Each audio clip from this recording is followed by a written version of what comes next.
आपण आपल्या हातातून टाळ्यांची पाठवून ताईंचे इथे यथोचित स्वागत केलेले. ताईंच्या समवेत आजचे अध्यक्ष आहेत त्रिवार अभिवादन. मी ताईंना विनंती करतो की आपण दीप प्रज्वलन करावं. आपल्या समवेत आमचे आजचे अध्यक्ष संधी देणार आहोत.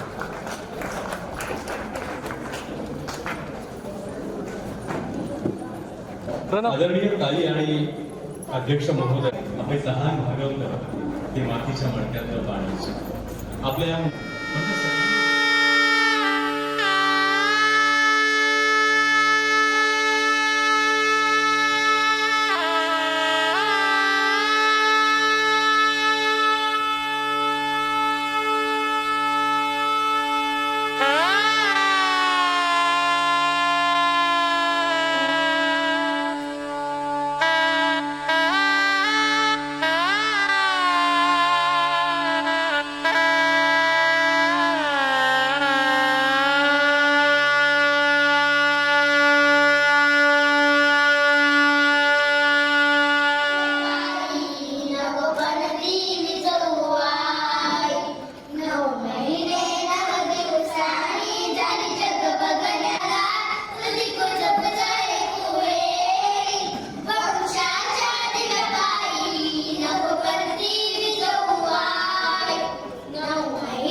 कदम सर असतील, म्हणजे ते एक मोठा आधार देणारी माणसं होती पक्की त्यावेळेस.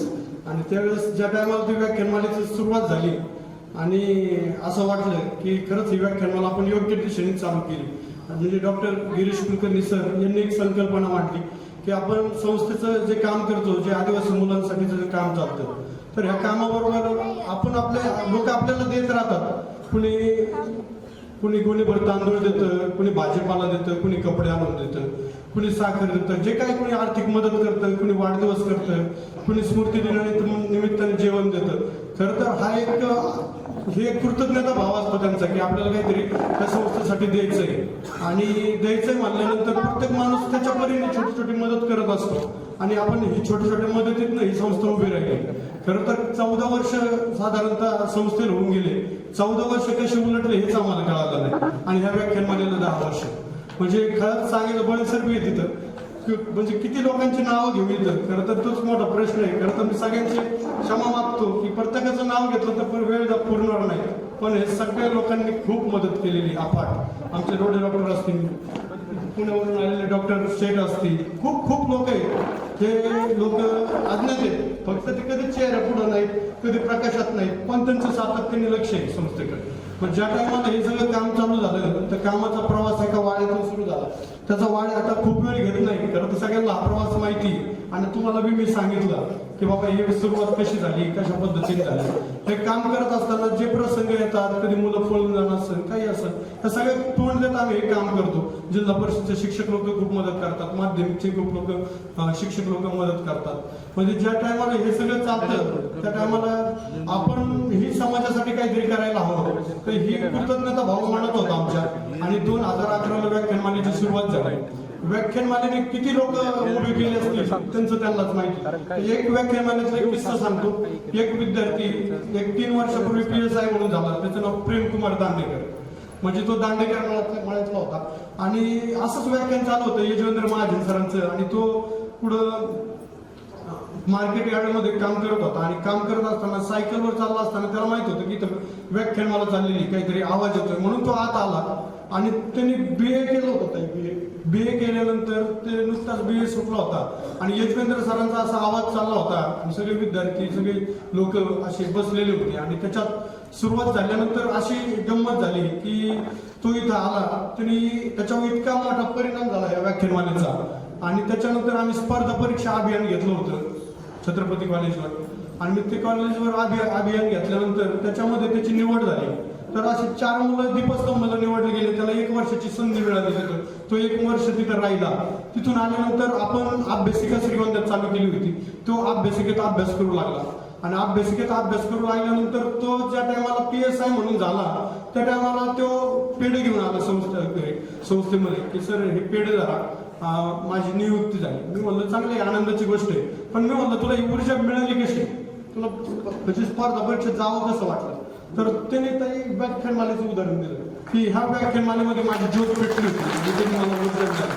खरं तर ही एक व्याख्यानमालेची अशी सुरुवात असते. आणि ती सुरुवात इतकी पुढं माणूस पुढं जोडला जाईल. तिथं खूप मी किती लोकांना पत्रिका देतो, पर्सनली भेटतो, पत्रिका देतो, तुम्ही व्याख्यानमाले द्या, कुठं जा, जिथं जाईल तिथं ओळख असते तर तिथं पत्रिका द्यायची, त्याला सांगायचं की बाबा व्याख्यानमाले. पण ते चेहरे दिसत नाहीत. असे चेहरे दिसतात तिथं की ते कधीच पाहिले नाहीत, पण ते लोकांचे चेहरे दिसतात आणि तुडुंब भरलेलं भरून जातं. खरं तर ताई तुम्ही आलात, खूप दिवसापासून इच्छा होती. मी माझ्या मित्राचे युवराजचे विशेष आभार व्यक्त करेन गटकळचे की त्याच्यामुळं तो ताईंबरोबर काम करतो. आणि अविरत सेवा देतात, वेगवेगळ्या सेवेमध्ये तो समर्पित आहे.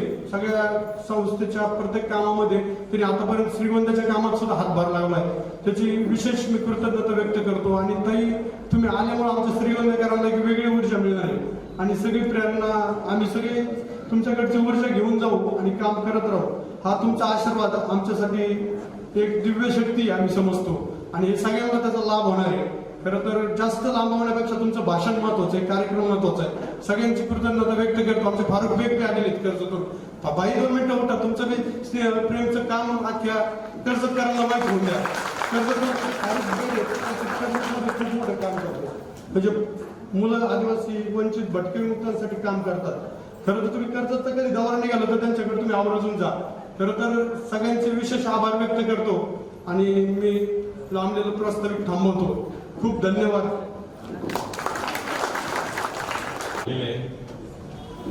छत्रपती महाविद्यालयाचे प्राध्यापक ज्ञानदेव गायकवाड ते स्वतः कवी आहे आणि विद्यार्थी प्रिय शिक्षक. आता ते निवृत्त झालेले आहेत. मी त्यांना विनंती करतो की तुम्ही तुमच्या शुभ हस्ते आता ताईंचा सत्कार करावा.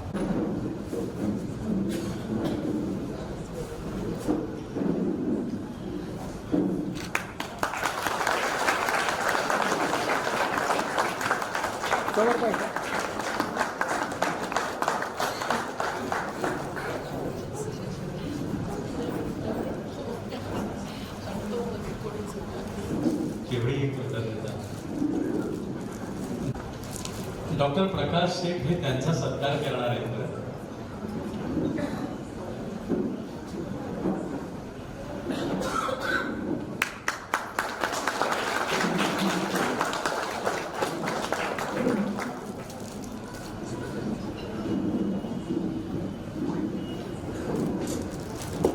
समोर पहा सर.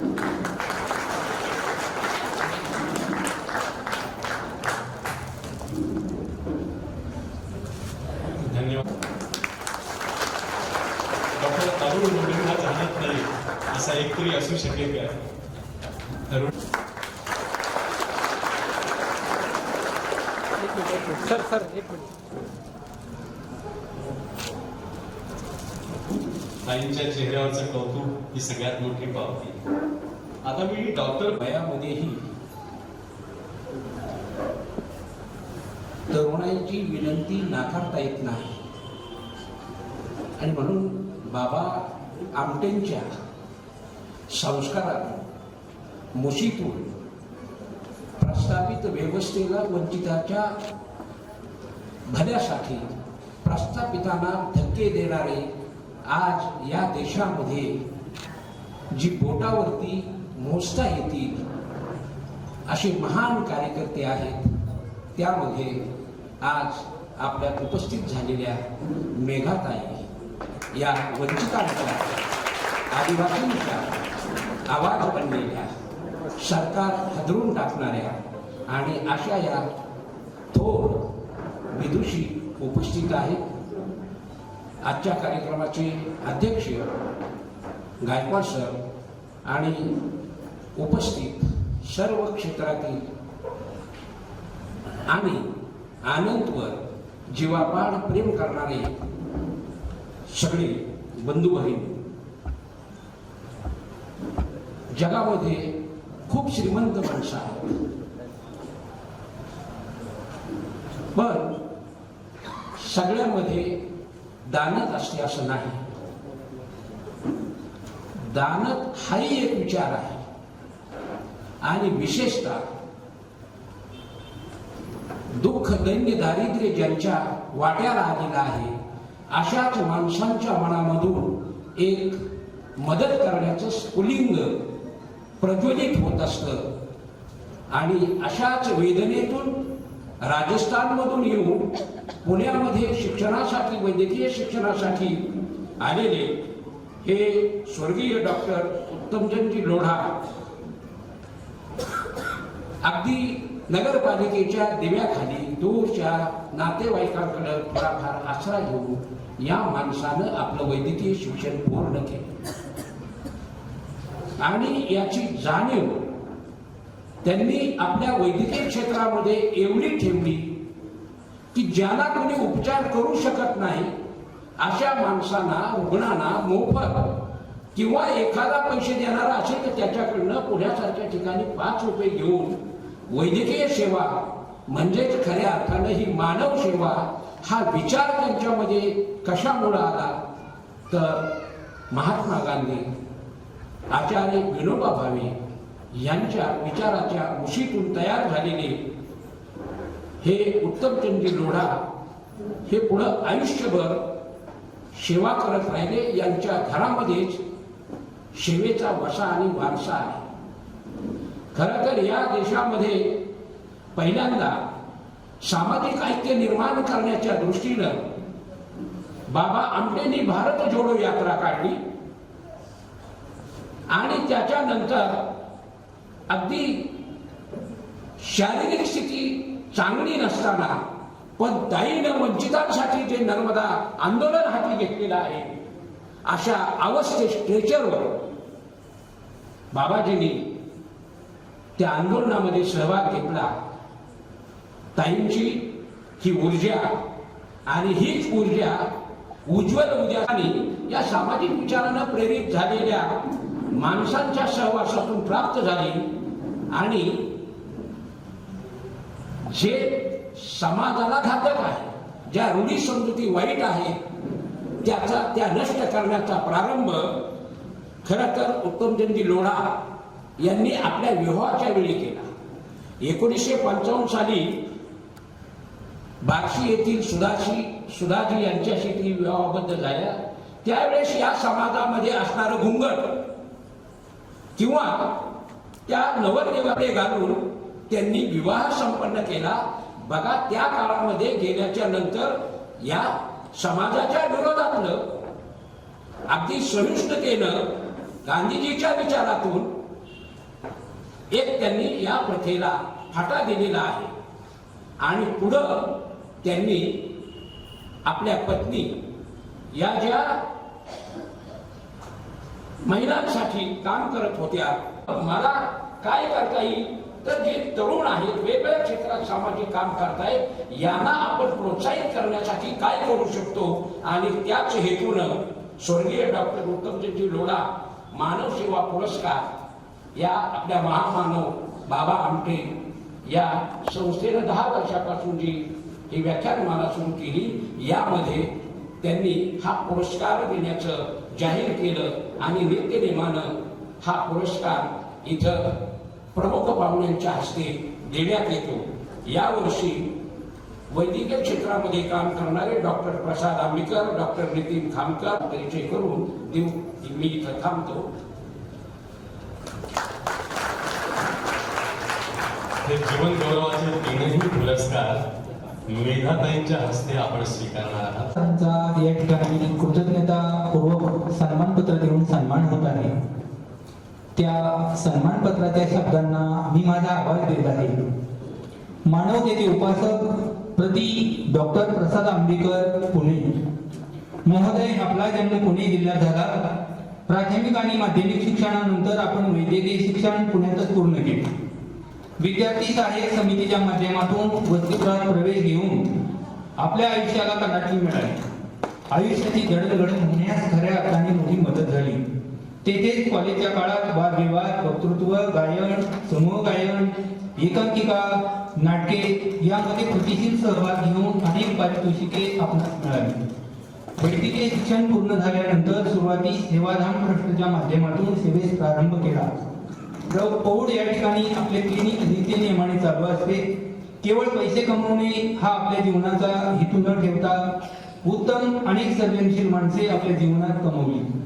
सोबतच अनेक सामाजिक संस्थांच्या सोबतीला घेऊन आरोग्यविषयक शिबिरे, उपक्रम संपूर्ण पुणे जिल्हाभर, त्याचप्रमाणे महाराष्ट्राच्या ग्रामीण भागात गेल्या 40 वर्षांपासूनचा आपला हा प्रवास त्याग आणि निस्वार्थ कृती यांचा मिलाप आहे.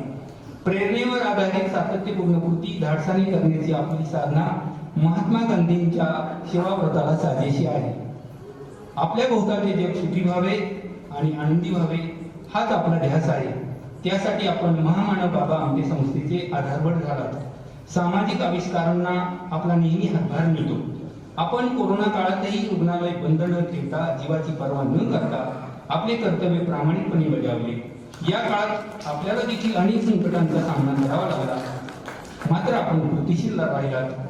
आपल्या मानवतेला समस्त सभागृह आणि सकल श्रीगोंदेवासियांचा सलाम. सकल श्रीगोंदेवासियांचा सलाम. आज मंगळवार दिनांक 27 डिसेंबर 2022 रोजी महामानव बाबा आमटे प्रबोधन व्याख्यानमालेचे औचित्य साधून स्वर्गीय डॉक्टर उत्तमचंद लोढा मानव सेवा पुरस्काराने आणि माननीय मेधा पाटकर यांच्या शुभ हस्ते आपल्याला सन्मानित करण्यात येत आहे. या प्रसंगी आजच्या व्याख्याता माननीय मेधाताई पाटकर यांच्या शुभ हस्ते आणि समस्त श्री गोंदेकर यांच्या उपस्थितीत हा गौरव सोहळा पाहताना आम्हाला विशेष आनंद होत आहे. विशेष आनंद होत आहे.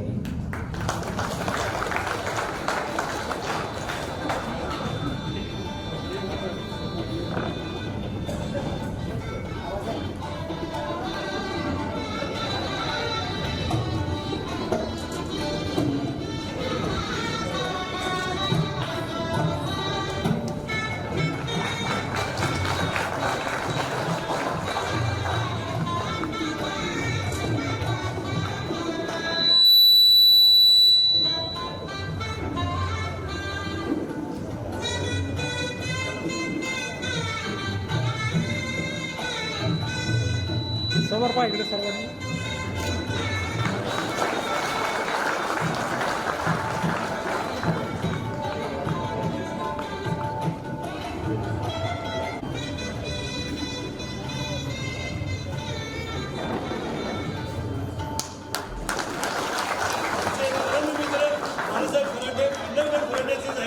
आणि आम्ही दोघेही विद्यार्थी सहाय्यक समितीचे माजी विद्यार्थी आहोत, त्यामुळे त्यांनी प्रेमाने सत्कार केला.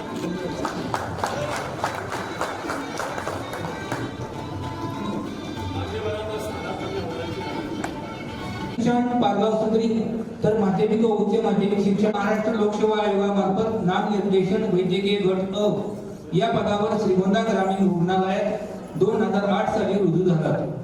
आपण तळागाळातील आणि खेड्यातील रुग्णांना उपचार मिळावे म्हणून विशेष लक्ष पैसे देऊन मोफत आरोग्य शिबिरे आयोजित केली. शिवाय पल्स पोलिओ, क्षयरोग, टीबी मुक्त अभियान तसेच शासनाच्या इतर योजना श्रीगोंद्यात राबविल्या. त्याचाच परिणाम म्हणून ग्रामीण रुग्णालयात उपचारांसाठी येणाऱ्या रुग्णांची संख्या वाढली. सन 2000 साली आलेल्या स्वाईन फ्लू रोगाने थैमान आणले होते. या काळात विशेष काळजी घेतली आणि परिस्थितीवर नियंत्रण मिळवले. नंतरच्या काळात आपले पदव्युत्तर शिक्षण झाले आणि पदोन्नती होऊन आपण श्रीगोंदा तालुका आरोग्य अधिकारी पंचायत समिती या पदावर कार्यरत झालात. मानव सेवा हीच खरी ईश्वर सेवा हा विचार आपण समाजात रुजविण्याचा प्रामाणिकपणे प्रयत्न करीत आहात. रुग्णसेवा आणि समाजसेवेला प्रमाणभूत मानून केवळ मानवता धर्माला अंगीकारून आपण अविरतपणे आपले सेवा कार्य करीत आहात. गेल्या 15 वर्षांपासूनचा आपला हा प्रवास त्याग आणि निस्वार्थ कृती यांचा मिलाप आहे. प्रेरणेवर आधारित सातत्यपूर्ण कृती धाडसाने करण्याची आपली साधना महात्मा गांधी यांच्या सेवा व्रताला साजेशी आहे. सन 2020 साली आलेल्या कोरोना या महाभयावह महामारीमुळे संपूर्ण जग थांबले, पण आपण श्रीगोंद्यातील परिस्थिती मोठ्या कौशल्याने हाताळली. विशेषतः आशा सेविकांना सोबत घेऊन वाड्या वस्तीवर आदिवासी पालावर जाऊन जनजागृती केली. रुग्णांना उपचार मिळावे म्हणून दिवस रात्र न पाहता अविरतपणे सेवा दिली. म्हणूनच समस्त श्रीगोंदावासियांच्या वतीने आपल्यावर निस्वार्थ प्रेम आहे. आपल्या मानवतेला सलाम. आज मंगळवार दिनांक 27 डिसेंबर 2022 रोजी महामानव बाबा आमटे प्रबोधन व्याख्यानमालेचे औचित्य साधून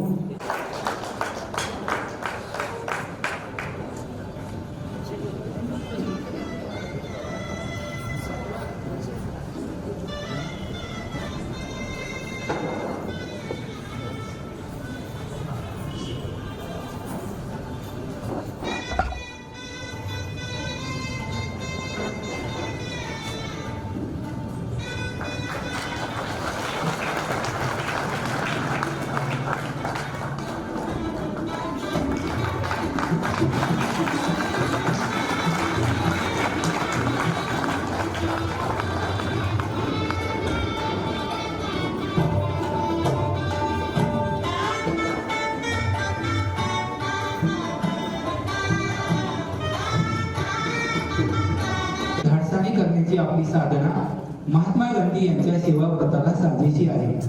आपल्या भोवतालचे जग सुखी व्हावे आणि आनंदी व्हावे हाच आपला ध्यास आहे. त्यासाठी आपण महामानव बाबा आमटे संस्थेचे आधारभूत झालात. सामाजिक आविष्कारांना आपला नेहमी हातभार मिळतो. संस्थेच्या आदिवासी मुला मुलींची आपण नेहमी तपासणी करता. त्यामुळे मुलांचे आरोग्य निरोगी राहून त्यांच्या बौद्धिक आणि शारीरिक विकासात वाढ होत आहे. जे का रंजले गांजले त्यासी भेदो आपुले या उक्तीप्रमाणे गोरगरिबांना आदिवासींना आपण सेवा देत आहात. कोरोना काळातही रुग्णालय बंद न ठेवता जीवाची पर्वा न करता आपले कर्तव्य प्रामाणिकपणे बजावले. या काळात आपल्याला देखील अनेक संकटांचा सामना करावा लागला. आपण मात्र कृतीशील राहिलात. आपल्या मानवतेला आमचा सर्वांचा सलाम. आज मंगळवार दिनांक 27 डिसेंबर 2022 रोजी महामानव बाबा आमटे प्रबोधन व्याख्यानमालेचे औचित्य साधून स्वर्गीय डॉक्टर उत्तमचंद लोढा मानव सेवा पुरस्काराने माननीय मिठाताई पाटकर यांच्या शुभ हस्ते आपल्याला सन्मानित करण्यात येत आहे. सन्मान स्वीकारण्यासाठी डॉक्टर काकडे यांच्या समवेत त्यांच्या धर्मपत्नी सौ भाग्यवती काकडेताई उपस्थित आहे. त्यांचाही मान्यवरांच्या हस्ते या ठिकाणी सन्मान होत आहे.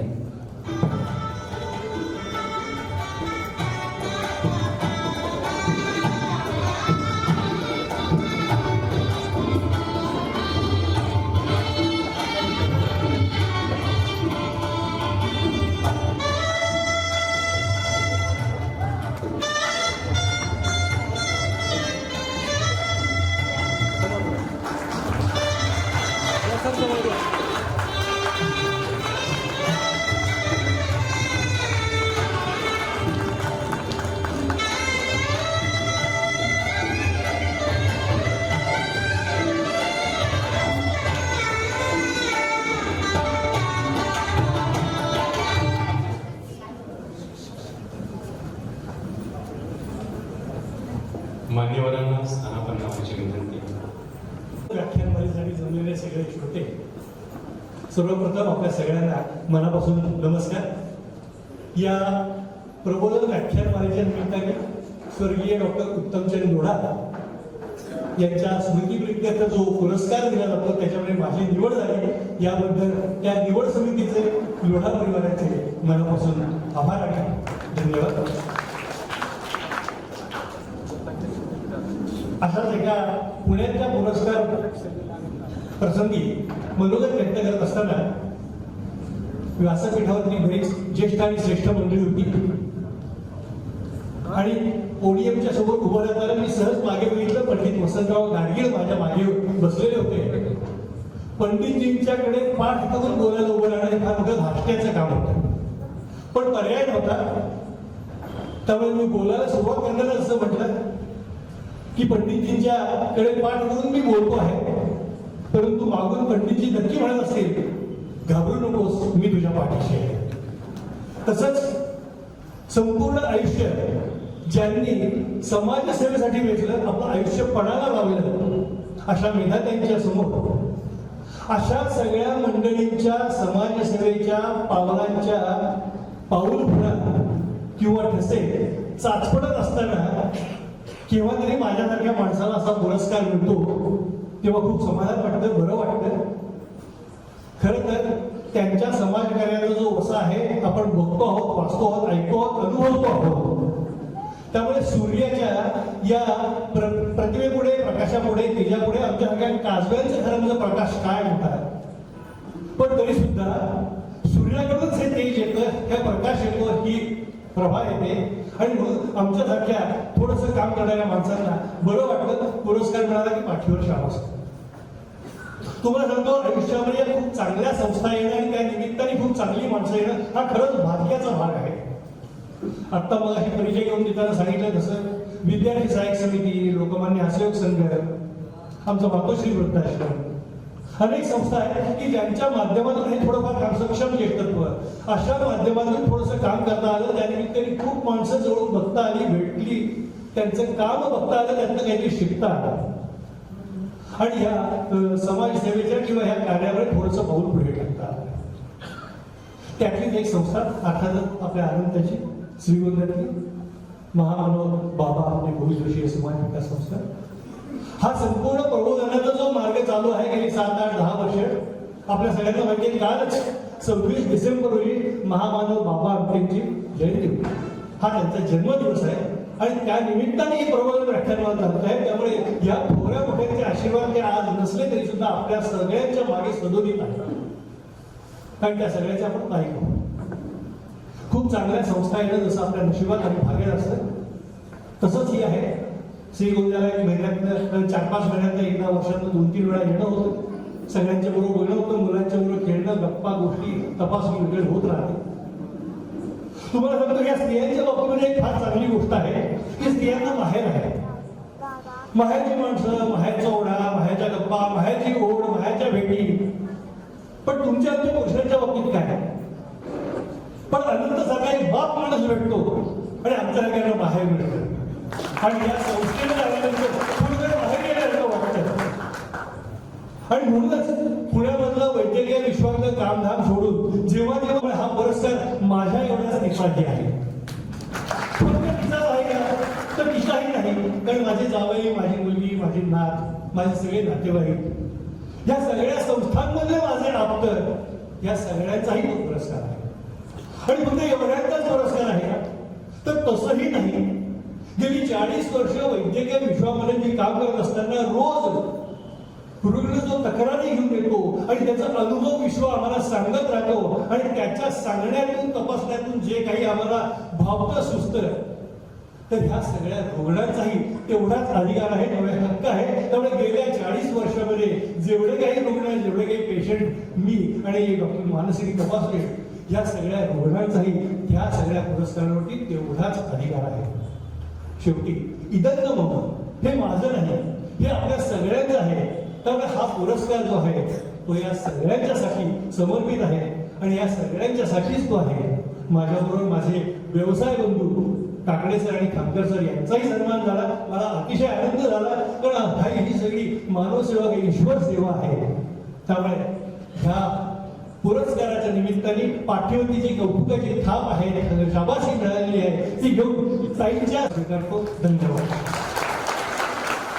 सेवा संस्था प्रबोधन व्याख्यानमाला आयोजित कार्यक्रमामध्ये आजच्या कार्यक्रमासाठी आपण सर्व श्रीगोंदेकर उत्सुक आहोत. अशा मेधाताई पाटकर म्हणजे नर्मदाबाई असा उल्लेख केलेला आहे आणि आमचे गुरुवर्य गायकवाड सर. आणि आजचा जो काही पुरस्कार देण्यात आलेला आहे स्वर्गीय डॉक्टर उत्तमचंद्रजी लोढा मानव सेवा संदर्भात हा पुरस्कार आहे. या पुरस्कारासाठी निवड झाल्याबद्दल सर्वप्रथम निवड समितीचे मी विशेष आभार मानतो. कारण ऍक्च्युली अनंत सर हे जे आहेत तर त्यांच्याबरोबर काम करण्याचा बऱ्याचदा योग येतो. म्हणजे त्यांचं आम्हाला विशेषतः सहकार्यच घ्यावं लागतं. कारण शासकीय आरोग्य विभागामध्ये काम करत असताना अनेक अडचणी असतात. काही निर्णय समाजाला धरूनच घ्यावे लागतात. तर ही जी काही प्रेरणा आहे जसं की महामानव बाबा आमटे विकास सेवा संस्था 2008ला श्रीगोंद्यामध्ये स्थापित झाली. माझी पोस्टिंग देखील 2008 साली झालेली आहे. आणि तेव्हापासून मला त्यांचं जे काही प्रेम आहे किंवा काम करण्याची जी काही समाजामध्ये जी काही व्यक्त करण्याची भावना आहे तर ती माझ्यासाठी प्रेरणादायी ठरलेली आहे. माझ्या भावना मी जास्त व्यक्त करू शकत नाही, परंतु खासे पारधी असतील किंवा जे समाजापासून दूर असणारे लोक आहेत त्यांच्यामध्ये कशा प्रकारे तळतळीने काम केलं पाहिजे हे मला विकास आणि अनंतजी यांच्याकडून प्रेरणा मिळालेली आहे. आजचा जो काही पुरस्कार आहे तो खरोखर तर जो समर्पित करायचा असेल तर तो माझ्या श्रीगोंदेकरांसाठी मला समर्पित करायचा आहे. कारण जे काही काम करण्याची क्षमता आहे किंवा जी ऊर्जा आहे तर ती आपल्या सर्वांमुळेच मिळालेली आहे. याच्यामध्ये योगदान असेल, आई वडील असतील, सर्व मित्र परिवार असेल, आरोग्य विभागातील आमचे सर्व कर्मचारी असतील, विशेषतः माझे डॉक्टर लोणकर सर असतील दौंडीतील ज्यांनी मला घडवण्यासाठी खूप चांगल्या प्रकारे मदत केली. तर ह्या सर्वांना आजचा पुरस्कार समर्पित करून हा पुरस्कार स्वीकारतो. धन्यवाद. आणि इथे जमलेले सगळे माझे श्रीगोंद्याचे नागरिक व इतर मित्रमंडळी किंवा ज्येष्ठ माझे या सर्वांना नमस्कार. माझं 2015 साली ज्यावेळेस माझं वैद्यकीय शिक्षण पूर्ण झालं त्यानंतर जेव्हा वैद्यकीय व्यवसाय चालू करायचा विचार चालू होता त्यावेळेस विचार चालू होता पुण्यात करायचं का बाहेर करायचं का गावाकडं करायचं.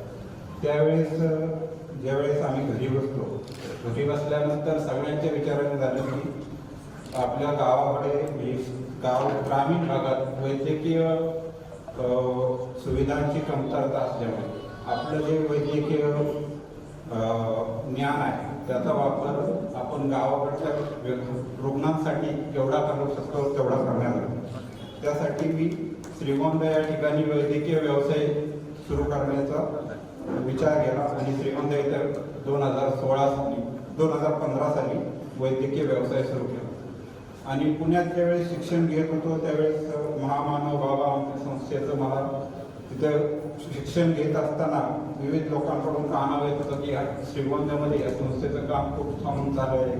तर वेगवेगळ्या आदिवासी लोकांची मुलांची तिथं खूप व्यवस्था चांगली आहे. तर हे मी पुण्यापासूनच हे ऐकत होतो.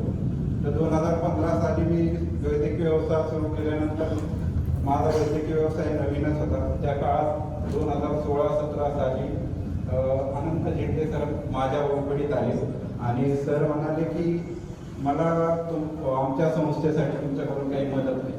माझे वैद्यकीय व्यवसाय नवीन असल्यामुळे आणि जास्त रुग्ण नसल्यामुळे मला त्या काळात टेन्शनच आलं त्यांना पहिल्यांदा भेटल्यानंतर की आता तर मी काही आर्थिक मदत करू शकत नाही. पण त्यांनी जेव्हा म्हणलं की मला आर्थिक मदत नकोय आणि मला माझ्या हॉस्टेलमध्ये राहणाऱ्या मुलांसाठी त्यांच्या आरोग्यासाठी जी काही मदत लागेल ती तुमच्याकडून अपेक्षित आहे त्यावेळेस ती मदत करण्यासाठी मी हसत होकार दिला.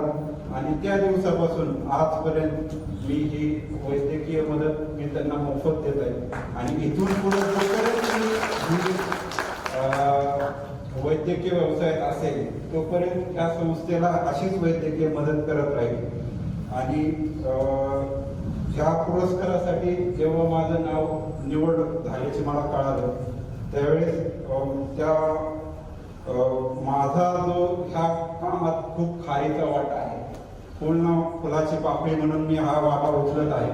हा खूप खारीचा वाट्याचा एवढा मोठा सन्मान होईल हे मला कधीच कल्पना नव्हती. त्यांनी हा छोटा खारीच्या वाट्याचा एवढा मोठा सन्मान केला, त्याबद्दल मी निवड समिती आणि महामानव बाबा आमटे संस्थेचा मनापासून ऋणी राहील. आणि हा सन्मान मी माझ्या सगळ्या कुटुंबाला समर्पित करतो. तसेच माझे नुकतेच देवाज्ञा झालेले वडील सुरेशजीराव जगन्नाथ काकडे यांना हा पुरस्कार मी समर्पित करतो. आणि मध्ये आपण प्राध्यापक म्हणून देखील काही वर्ष काम केले. त्यानंतर PhD करण्याचं स्वप्न आपण हाती घेतलेल्या आंदोलनाच्या कामामुळं अधुरच राहिलं. परंतु आज अनेकांची PhD ही आपल्या आंदोलनाच्या विषयावरती होताना आपण पाहतोय. नर्मदा बचाव आंदोलन असो, विस्थापितांचे प्रश्न असो, की औद्योगिक कामगारांचे प्रश्न अथवा पर्यावरणाचा होणारा ऱ्हास असो, आपण नेहमी सतत अविरतपणे लढा देत आहात. शोषितांच्या विरोधात जे उभा राहतात त्यांच्या विरोधी भूमिका आपण ठामपणे मांडत असता. हाच आपल्या जीवनातील अखंड प्रवास आमच्यासाठी प्रेरणादायक आहे. बऱ्याच वेळा आंदोलनामधून काही कार्यकर्त्यांना नैराश्य येते, आपणासमोर नैराश्याचे आव्हान उभे राहते. अशा वेळी आपण आंदोलन हे अगदी हट्टाने दलितालाच आपला आहार तयार करण्यासाठी ठेवणारे आमच्या नर्मदा आंदोलनामध्ये अत्यंत मोठ्या व्यापक विचारांनी भारावून तिथे येऊन दटणारे, घोडेस्वार पोलिसांपासून सर्वांचा समाचार घेणारे असे आदरणीय बाबा आमटे यांना त्यांच्या जयंतीच्या निमित्ताने श्रद्धांजली अर्पित करण्याची मला आपण संधी दिली, याबद्दल आपल्याला धन्यवाद देते. बाबा आमटे अमर रहे, अमर रहे. आणि प्राध्यापक गायकवाड सर, आजचे सर्व सत्कार मूर्ती, पुरस्कार प्राप्त आणि आपण श्रीगोंदाच्या माझ्या सर्व भगिनी आणि बंधूंनो,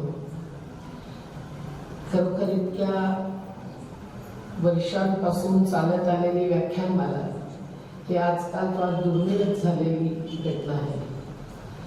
पूर्वी आम्ही अगदी शाळेत असताना वसंत व्याख्यानमालेच्या निमित्ताने धावत ऐकायला जात असतो. विया बुवांचं एकूण व्याख्यान वगैरे वगैरे ते मला आठवते.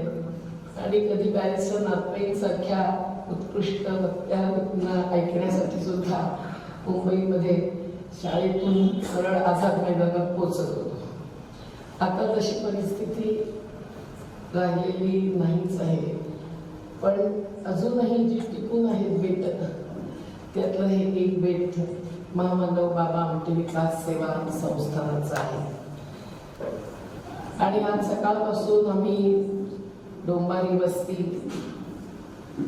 भील आणि पारधी यांच्यासोबत त्यांनी चालवलेलं बालभवनापासून ते अभ्यासिकेपर्यंतचं वेगवेगळं कार्य आणि त्यांच्या भटक्या विमुक्त असं ज्यांना म्हटलं जातं आणि अगदी अंग्रेजांपासून आजपर्यंत ज्यांना क्रिमिनल ट्राईब्स, जे अपराधी गुन्हेगार जमाती असं म्हणून एक प्रकारे हिणवलं जातं, समाजापासून 4 हात दूर ठेवलं जातं.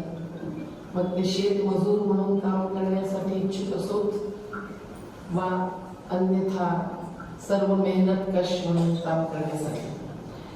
पण अशा सगळ्यांना आपलंसं करून त्यांची पुढची पिढी आपल्या शुभांच्या आणि आपल्या सर्वांचा जो मोठा परिवार त्यांच्याबरोबर आहे त्या सर्वांच्या सहयोगाने पुढे नेलेलं आहे हे विशेष. डॉक्टर रोडेंसारखे अनेक साथी सहयोगी इथे आहेत. मी सर्वांची नावं घेत नाही, परंतु या सगळ्या कार्यामध्ये जी एक विचारधारा सोमनाथ छावणीपासून पुढे नेत आनंद भाऊ आता अगदी मंजिल तक पहुंच गए हैं असं म्हणावं, अशा प्रकारची त्यांची सगळी यात्रा ही खरोखर संघर्षाची आणि निर्माणाची यात्रा आहे. आणि म्हणून ते जरी एक सामाजिक संस्था म्हणून त्यांच्याकडे पाहत असलो तरी तेही एक आंदोलन जीवीच आहेत असं म्हणायला हवं. साथींनो, जन आंदोलन आणि लोकशाहीचं भविष्य हा जो विषय आजच्या व्याख्यानासाठी निवडून दिलेला आहे यामध्ये याबाबत बोलावं तितकं थोडंच आहे. परंतु मी खरोखर इथे महिला शक्ती उपस्थित आहे आणि आमच्या सर्व कार्यक्रमांमध्ये अगदी असंच चित्र असतं की समसमान ताकदीने स्त्री आणि पुरुष आमच्या बहिणी आणि भाऊ हजर असतात. याबद्दलही व्हॉट्सॲप म्हणजे व्हॉट्सअप असं म्हणावं अशा माध्यमांमधून जन आंदोलन म्हणजे काय, कशासाठी, त्यांना काय हवं आहे, पुरस्कार सन्मान मध्ये जे अत्यंत संवेदनशील आणि सक्रिय क्षेत्र आहे ते आजच्या पुरस्कारार्थींच्याच मार्फत नव्हे तर तुमचा जो इतिहास राहिलेला आहे अगदी महाजी शिंदेपासूनचा आणि संत शेख मोहम्मद महाराज मंदिर गंगा जमुना तहजीबीचं प्रतीक मानावं अशा प्रकारचं एक सर्व धर्म समभावाचं केंद्र ज्या श्रीगोंद्यामध्ये आहे अशा श्रीगोंदा वासियांना खरोखर मी धन्यवाद देते. आपण जन आंदोलनाबद्दल बोलतो त्यावेळेला जन आंदोलन म्हणजे कुठेतरी स्वतःला आंदोलित करणारं असं कार्य असावं लागतं हे वेगळं सांगायला नको. पण समाजाला आणि सरकारलाही आंदोलित जर आपण करू शकलो नाही तर आपलं कार्य हे आंदोलनकारी म्हणू शकत नाही. आणि म्हणून आंदोलनातून अनेक संस्था निर्माण होतात. इन्स्टिट्यूशनलायझेशन ऑफ अ पीपल्स मुवमेंट असं आपण म्हणतो, जोही माझा PhDचा विषय होता. अशा प्रक्रियेला आपण मान्यता देत असतो. आमच्याही नर्मदा बचाव आंदोलनातूनच नर्मदा नवनिर्माण अभियान सुरू झालं. आजपर्यंत 30 वर्षे चाललेल्या जीवनशाळांमधून 6,000 आदिवासी मुलं, बहुतांश पहिल्या पिढीतली, ही शिकून बाहेर उडून गेली नाहीत. अनेक जण हे शिक्षक आणि आमचे कार्यकर्ते बनून मत्स्य व्यवसाय सहकारी सोसायट्यांचे पदाधिकारी बनून परत आली. त्यांना आम्ही ड्रॉप आउट नाही म्हणत, ड्रॉप इन म्हणतो. पण अशा प्रकारे आपण संघर्षातून निर्माणाकडे जातोच आणि ते आंदोलनाचाच भाग असतं. हे विशेष आग्रहाने मांडण्याची गरज वाटते. कारण नाहीतर आंदोलन म्हणजे धरणं, आंदोलन म्हणजे मोर्चे, आंदोलन म्हणजे जोरजोरात घोषणा देऊन जिंदाबाद मुर्दाबाद करणं आणि इन्किलाब जिंदाबाद म्हणणं असं चित्र अनेकांच्या डोळ्यासमोर असतं. पण आपण सर्व जाणतो की आज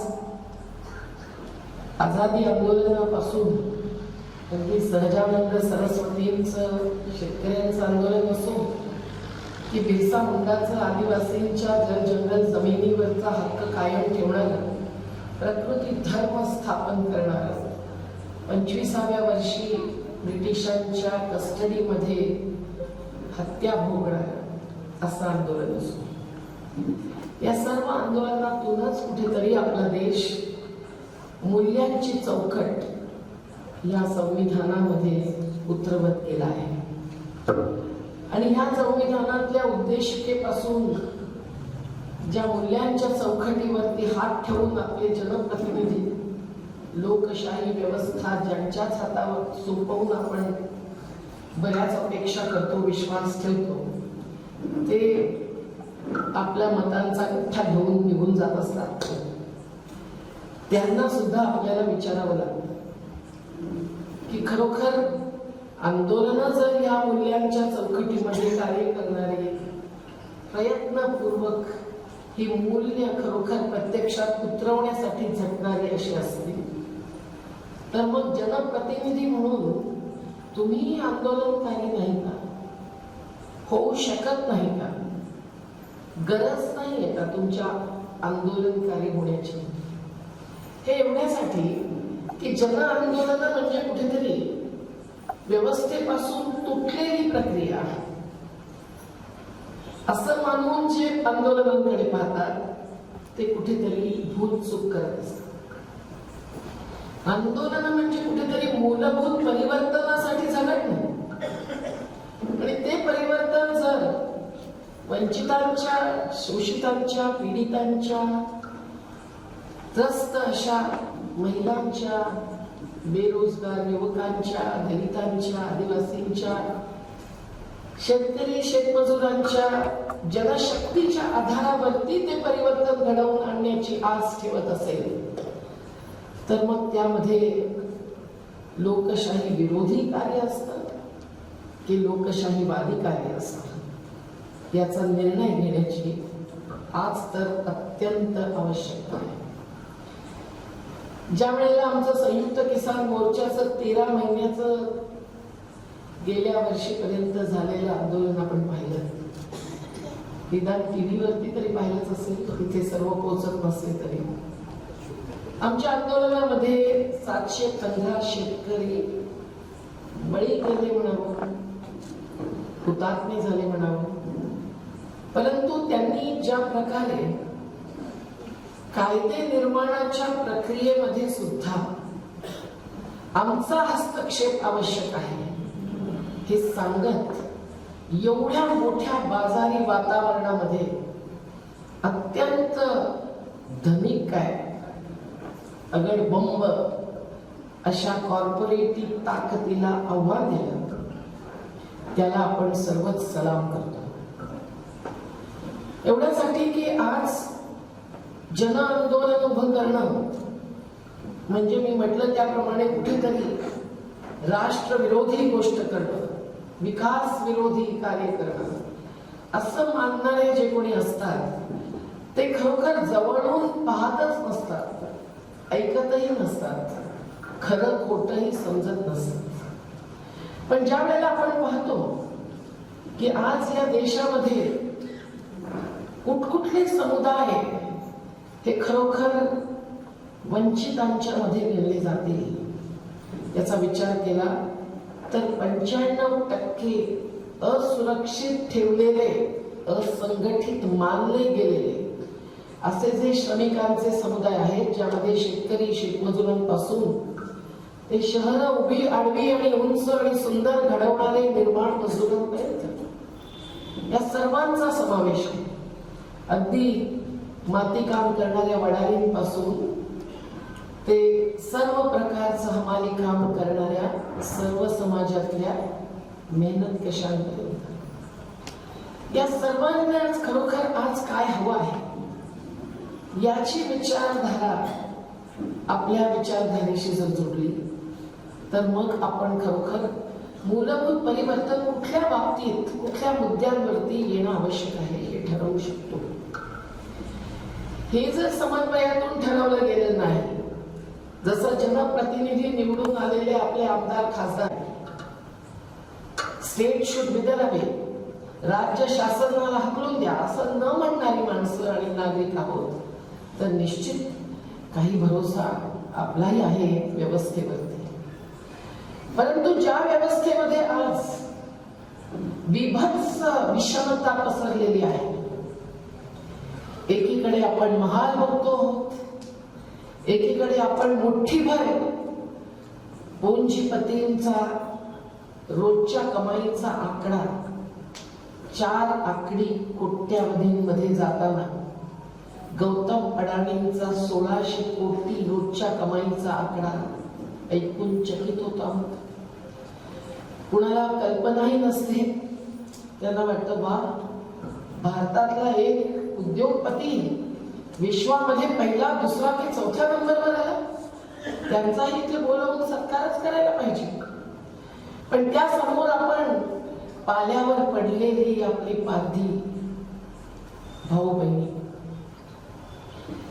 आपण पाहतो, 1700 आणि 2000 किलोमीटर चालत परत जाणारी आपली स्थलांतरित मजुरांची परिवारजन आणि मंडळी या सगळ्या परिस्थितीमध्ये जिथे बेरोजगारी आज टोकाला पोहोचलेली आहे, अशा परिस्थितीमध्ये शेतकऱ्यांच्या आत्महत्यांबद्दल तर आपण कुठे धड सखोलला विधानसभेत लोकसभेत चर्चा होत नसताना आपलं हृदय जर हेलावलं तर निदान बोलत राहिलो आहोत. परंतु आता केवळ शेतकऱ्यांच्याच नव्हे, केवळ विदर्भातल्या 3-4 जिल्ह्यातल्याच नव्हे, तर आता भूमिहीन मजुरांच्या सुद्धा आत्महत्या किती वाढतायत आणि बेरोजगार युवकांच्या सुद्धा आत्महत्या वाढतायत. हे चित्र समजून घेतल्याशिवाय आपल्याला खरं खोटं कळणं शक्य नाही.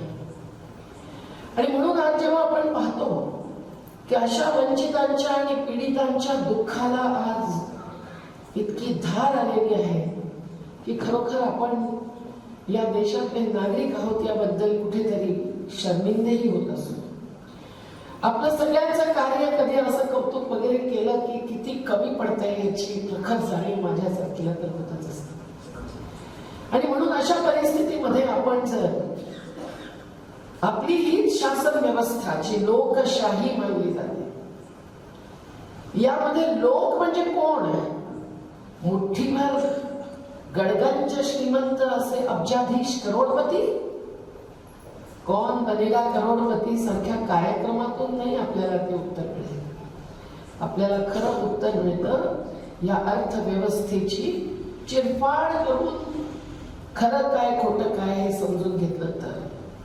आणि हे समजून घेताना जेव्हा आपल्या लक्षात येतं की धोरणं कशी आखली जात आहेत, कायदे कसे घडवले जात आहेत, कुठले कायदे परत घेतले जात आहेत आणि कुठले नवीन कायदे आणले जात आहेत, आणि ज्यामधून खरोखर प्रत्येक नागरिकाची भूक आणि तहान भागवणं हे उद्दिष्ट पूर्ण होत आहे का, तर आपल्या लक्षात येतं की 81 कोटी लोकांना आज किमान 5 किलो धान्य मिळावं म्हणून झगडावं लागतं.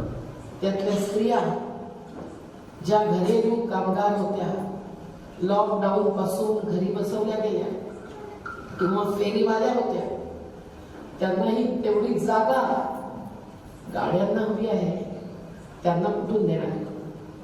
ती दिली जात नाही.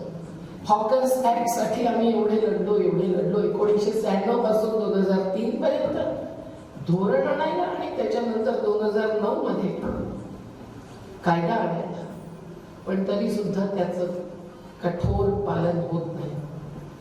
तर मग ही भूक मिटवणं, ज्यावरती आत्ताच आमच्या वकिलांनी कोर्ट अँड हंगर, न्यायालय आणि भूक असं एक पुस्तक लिहून राजेंद्र सच्चरांचे शिष्य म्हणजे पारिख यांनी लोकार्पित केलं. या भुकेला आधार कसला द्यायचा? खूप काही आधार आहे. या संविधानामध्ये लिहिलेलं आहे 47वा अनुच्छेद, प्रत्येक नागरिकाला सकस आहार खायला घालणं हे शासनाचं कर्तव्य आहे. शासन जर लोकशाही आहे तर मग लोक आणि लोक प्रत्येक प्रकारच्या समुदायाला आणि खास करून जे अंग मेहनती आहेत, ज्यांना जास्त कॅलरीचं अन्न लागतं, हे सगळे वैद्यकीय पुरस्कार करते सांगतीलच, पण त्यांना जर 5 किलो 8 दिवस पूर्तीचं धान्य मिळत असेल, त्यातल्या दिव्यांगांना, विधवा महिलेला, पारधी समाजासारख्या सतत गुन्हेगार म्हणून लक्ष बनवल्या गेलेल्या अशा समुदायाला, शहरी गरीब वस्त्यांमध्ये मुंबईतले 60% लोक राहतात, अशा वस्त्यांमधल्या सर्व शहराची काम करणाऱ्या निवासींना जर ते पुरत नसेल तर मग 2013 पर्यंत लढून देशभरामध्ये यात्रा काढून आमच्यासारख्या सर्व संघटनांनी आणलेला भोजन अधिकाराचा कायदा असो की सुप्रीम कोर्टाने 2001 ते 2005 मध्ये दिलेले आदेश असो की या देशात कोणीही नागरिक भुकेला राहता कामा नये. राहता कामा नये. पण त्याचं जर पालन होत नसेल तर तुम्हीच सांगा साथीनो काय करायला हवं. या सगळ्या महिला शक्तीने जी आज ही भूक भोगते आहे तिने समोर उभं राहून या व्यवस्थेला सवाल उठवणं आवश्यक आहे की नाही. ज्यामध्ये दुकानदारांचा भ्रष्टाचार आम्ही पकडतो आणि दुसरीकडे मोठमोठी गोडाऊन्स बनवण्याचं अडाणी अंबानींचं कंत्राट, ही सगळी वस्तुस्थिती ज्याबद्दल ऑडिटर जनरलचे रिपोर्ट्स आहेत की किती कोटी रुपये यामध्ये भ्रष्टाचार झालेला आहे केवळ त्यांच्या गोडाऊनसाठी भाडं देण्यात. परंतु हे सगळं जर बदलायचं असेल आणि राशन व्यवस्था टिकवायची असेल, 4 पैसे घातले तर महिलेच्या हातात येणार नाहीत आणि दारूच्या दुकानात गेल्याशिवाय राहणार नाही. अशा परिस्थितीमध्ये जर खरोखर आपला हक्क घ्यायचा असेल तर या भुकेल्यांना त्यांच्या पोरांना सुद्धा या व्यवस्थेच्या समोर उभं राहून आंदोलन केल्याशिवाय जगता येत नाही. आणि म्हणून जन आंदोलन या एका उदाहरणाने सुद्धा किती आवश्यक बाब आहे हे आपल्याला सांगण्याची गरज भासू नये. पण भुके बरोबर लहान सुद्धा.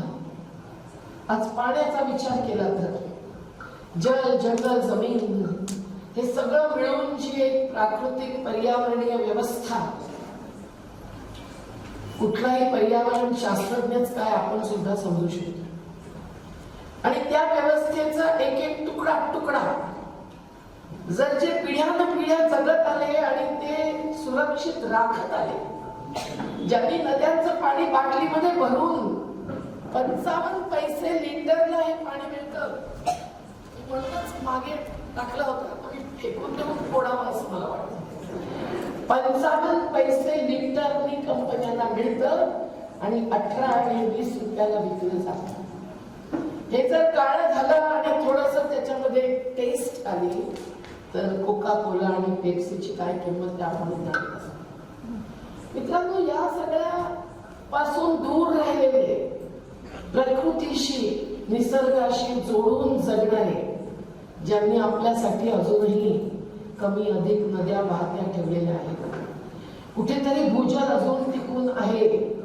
ते पूर्वी 300 तर आता 700 फूट खाली गेलं असेल आणि चेरापुंजी सारख्या सर्वाधिक वर्षा पडणाऱ्या पर्जन्यमानाच्या अशा क्षेत्रामध्ये सुद्धा हजारो फूट खाली गेलेलं आहे. पण जे काही टिकून आहे ते ज्यांच्यामुळे ते आज का पाण्यासाठी तडफडत आहेत. बाजार हे सर्वाधिक मोठं हत्यार आज झालेलं आहे. आणि हा बाजार जर केवळ पैशाच्या पुंजीचाच सन्मान करतो तर मग चला आपण पैसे खाऊया आणि पैसे पिऊया आणि आपली भूक आणि तहान भागवूया, इतर काही करण्याची गरजच नाही. बिरसा मुंडाचे पुतळे उभे राहत आहेत, सरदार पटेलांचा पुतळा उभा राहतो 3,500 कोटींचा, ज्याच्यासाठी 72 आदिवासी गावं उठवायला लागतात, तेव्हा तिथे आम्हाला उभं राहावं लागतं. अगदी नर्मदेच्या काठी पोलिसांच्या सोबत आणि धरणाच्या बरोबरीने. पण ज्या वेळेला आपण पाहतो की अशा प्रकारे जल, जंगल, जमिनी हिरावून घेण्यासाठी लोकशाही व्यवस्था राजशाही बनते आणि ती कंपनीशाही सुद्धा होऊन जाते. आणि ही जगण्याच्या आधाराची संसाधनं केवळ त्यांच्याच नव्हे, ज्यांनी पाणी टिकवलं, नद्या वाहत्या ठेवल्या, जंगलं टिकवली म्हणून नद्या, नर्मदे सारख्या तरी भीमा नाही पण 12 महिने वाहणाऱ्या नद्या मानल्या जातात, त्या सुद्धा आज आता कुठेतरी पाणी गायब होत आहे आणि दुष्काळ आणि पुराचं चक्र भोगत आहेत. हे आपण जेव्हा पाहतो त्यावेळेला आपल्यासाठी सुद्धा त्यांनी केलेलं कार्य हे खरोखर महत्वाचं मूलभूत गरजा भागवणारं कार्य आहे हे आपल्याला कळू शकतं. ऑक्सिजनसाठी तडफडत आपले भाऊबंद किती गेले याचा हिशोब आणि त्यांच्यासाठी कार्य करणारे ते जर आहेत तर मग काही म्हणायलाच नको.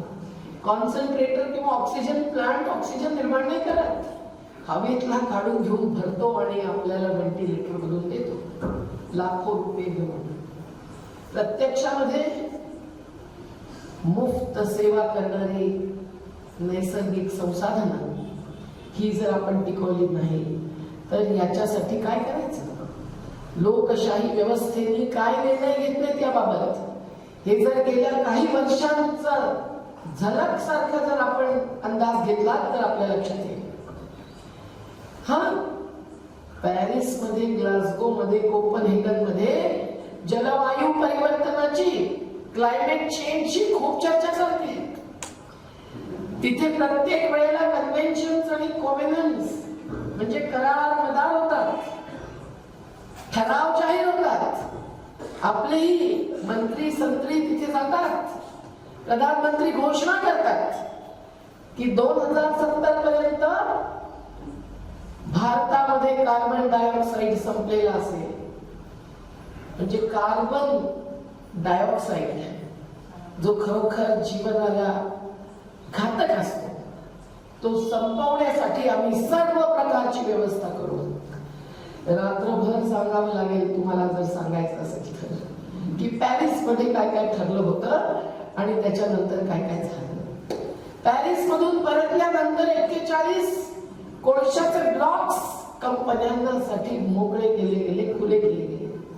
तिथे राहणाऱ्या आदिवासींना कधीही त्यांच्या जमिनीच्या खालच्या कोळशावरती, खनिजावरती तर अधिकार दिलाच गेला नाही. मोठी जाहिरात येते की अंबानींना कृष्णा गोदावरीच्या खोऱ्यामध्ये मोठं खनिजाचं भांडार सापडलं. प्राकृतिक नैसर्गिक दृष्ट्या निर्माण केलेली अशी भांडार, हे खजिने, हे कोण लुटतायत, कुणाच्या मालकीचे कोण करतायत याचा जर अंदाज घेतला तर पाणी केवळ बाटलीभरचं नाही तर भूजल आणि अगदी नद्यातलं पाणी सुद्धा कशा प्रकारे केवळ पैशाच्या देवाणघेवाणीवरती आपल्या या लोकशाही व्यवस्थेतले सत्ताधीश आज उधळत आहेत याचा अंदाज आपल्याला यायला पाहिजे. आपल्या भीमा नदीवरचे सिंचित क्षेत्रातले श्रीगोंद्याचं तर 69% क्षेत्र सिंचित होणार होतं. तिथले शेतकरी काय भोगतायत हेही पाहायला पाहिजे. परंतु जर नद्या अशा सुकत चालल्या आणि त्यामुळे त्यांच्यामध्ये येणारे सगळे प्रदूषणकारी पदार्थ हे प्रत्येक नदीचा टेस्ट रिपोर्ट सांगतं water is non potable. Doctor साहेब नर्मदेचा रिपोर्ट आता माझ्याकडे आहे. वॉटर इज नॉन पोटेबल, पिण्यालायक नाही. किती महाराष्ट्रातले लोक परिक्रमावासी आज या क्षणी सुद्धा चालत असतील नर्मदेच्या काठी. नर्मदा जयंतीसाठी हजारो येतात, आमचं 1 तासाचं भाषण निश्चित ऐकतात. पण त्या प्रवचनांमधून सुद्धा खरी स्थिती नर्मदेची काय, कुठल्याही नदीची कळते का? लोकशाही व्यवस्था म्हणून खरोखर हे सर्व खबरबात, ही सच्चाई आपल्या समोर येते का हा प्रश्न आहे. हे जर खरोखर उघडकीस आणायचं असेल तर जन आंदोलनाशिवाय पर्याय राहणार नाही. याचं कारण आज कुठला माध्यम आम्हाला एवढी हिंमत आणि आशीर्वाद सरकार देत आहे की हा बोला बोला, जे काही खरं आहे ते तुम्ही जाहीर करा, तुम्हाला आजादी आहे. अमृत महोत्सव साजरा करतो आहे तेव्हा रवीश कुमार जी आपको कोई डरने की जरूरत नहीं, असं कुठले राज्यकर्ते आज सांगतायत. साथीनो, जन आंदोलनाशिवाय हे खरं खोटं उघडकीस आणणं हे शक्यच नाही. अशा परिस्थितीमध्ये ये आजादी अधूरी है, एक लढाई जरूरी है असं म्हणून आम्हाला आंदोलनकारी म्हणून उभं राहावं लागतं. आता याला वेगवेगळ्या दृष्टिकोनातून लोक पाहतात. कुणाला वाटतं अरे 37 वर्ष नर्मदेसारख्या मुद्द्यावरती कशासाठी आयुष्य घालवलं, त्यापेक्षा काहीतरी पॉझिटिव्ह काम करा. अहो, हजारो कुटुंबच नव्हे, शेकडो गावं एकेका धरणाखाली बुडीतात आणणं आणि अशा धरणासाठी ज्याची किंमत 4,200 कोटींवरून 60,000 कोटींवर तर गेलीच, पण ज्या 2 राज्यांनी 10 वर्ष विरोध केला होता त्यांना विकास विरोधी म्हणत नाही, महाराष्ट्र आणि मध्य प्रदेश, हे धरण आम्हाला नामंजूर आहे आणि तरी सुद्धा महाराष्ट्र आणि मध्य प्रदेश आणि पिढ्यानपिढ्या बसलेले आदिवासी ज्यांच्यासाठी सुद्धा एक लढत त्यावेळचं सरकार निदान संवाद करत होतं आंदोलनकारींशी, म्हणून कायदे येत होते. लॉकडाऊन मध्ये आले तसे नव्हते. 20 तासांमध्ये 21 कायदे बदलले या लॉकडाऊन मध्ये गेल्या. आता पुन्हा जर आले, जरी वुहानमध्ये काही मृत्यू वगैरे होत नाहीये, काही मृतदेहांचा ढीग पडलेला नाही, तिथली सगळी दुकानं आणि सगळं चालू आहे. तुम्ही आता राहुल कुलकर्णींच्या व्हिडिओ मधून तरी पाहिलं असेल, जो तिथे वुहानमध्ये संपूर्ण फिरत दाखवला गेला. पण ते सोडा, बिल गेट्सने वुहानच्या लॅबोरेटरीमध्ये इन्व्हेस्टमेंट केली आणि 1 वर्षानंतर वुहान मधूनच कोरोना निघाला. याबद्दलचं खरं खोटं सुद्धा करणारे किती आहेत? खूप डॉक्टर्स आहेत, खूप सायंटिस्ट आहेत. परंतु ते बाजूला ठेवू. लॉकडाऊन मध्ये या लोकशाही व्यवस्थेमधल्या त्या लोकसभा आणि राज्यसभांमध्ये कुठलीही प्रक्रिया धडपणे न चालवता जर 20 तासात 21 कायद्यांमध्ये बदल झाले, तर आता परत तशी परिस्थिती आली तर काय होणार आहे याचाही विचार केलेला बरा. मी एवढ्यासाठी सांगते की ह्या अशा कायद्यांमधूनच या संविधानाला कुचलणं, पायदळी तुडवणं, जे बाबासाहेब आंबेडकरांनीही कुठेतरी आपल्या बुद्धीने समजून घेतलेलं होतं. त्यांनी केवळ सगळ्या देशातल्या घटनांचा अभ्यास केला नव्हता, या देशातल्या दलित पीडितांचा, अगदी हिंदू महिलांना सुद्धा त्यांनीच दिला वारसाई हक्क, सर्व वंचितांचा अभ्यास केलेला होता. आणि म्हणून शिका, संघटित व्हा आणि संघर्ष करा. हे संविधान केवळ देऊन बाबासाहेब नाही गेले, ही दीक्षा देऊन गेले. आणि म्हणून आपण जर शिकून ही वास्तवता जी मी आता झलक म्हणून तुमच्या समोर मांडते आहे, ही खरोखर जर समजून घेतली आणि त्याचं डिसेक्शन केलं, पोलखोल केली आणि मग हे चित्र बदलायचं आहे असं धारिष्ट्याने हिमतीने म्हणून ही व्यवस्था सुद्धा त्याच्यासाठी बदलावी लागणार आहे असा संकल्प करून पुढे जायचं ठरवलं तर जन आंदोलनाशिवाय दुसरा रस्ता आता राहिलेला नाही. लोकसभेमध्ये आपल्या खासदारांना विचारूया आपण, किती वेळ मिळतो तुम्हाला प्रश्न विचारायला, आणि तुम्ही जर खरोखर प्रश्न विचारला जो अत्यंत गंभीर असेल, एखाद्या आंदोलनाबद्दल असेल किंवा एखाद्या मोठ्या आघाताबद्दल असेल, अपघाताबद्दल नाही, आघाताबद्दल, जगण्याच्या अधिकारावरती होणाऱ्या आघाताबद्दल, तर तुम्हाला किती खरोखर खऱ्या आकडेवारीसह माहिती मिळते. आणि ती जर खोटी आहे असं जर पुन्हा तुम्हाला प्रश्न देणारे आमच्यासारखे साबित करू लागले तर पुन्हा दुसऱ्या संसद सत्रामध्ये तुम्ही जेव्हा हक्कभंगाचा प्रस्ताव मांडता त्यावेळेला तुम्हाला पुन्हा किती दाद मिळत असते. मित्रांनो, हे सर्व डिसेक्शन करून आपण एखाद्या बेडकाच्या शरीराचा अभ्यास करतो ना, तशा प्रकारचा या व्यवस्थेचा अभ्यास करण्याचं कार्य आहे. आणि हे सर्व कार्य आपल्या सर्वांना मिळून केलंच पाहिजे अशी आजची अवस्था आहे.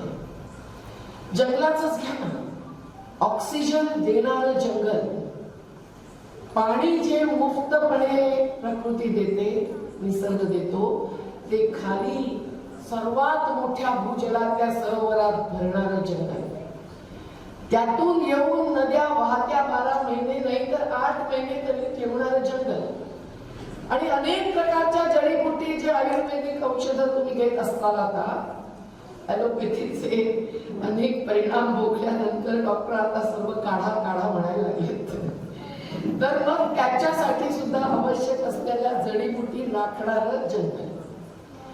हे जंगल आता जंगल संरक्षण कायदा 1980 यापासून जे राखण चालू होतं आता कुठे जाणार आहे? 12 ऑगस्ट 2022 पासून नवे नियम संसदेच्या समोर ठेवले गेलेले आहेत.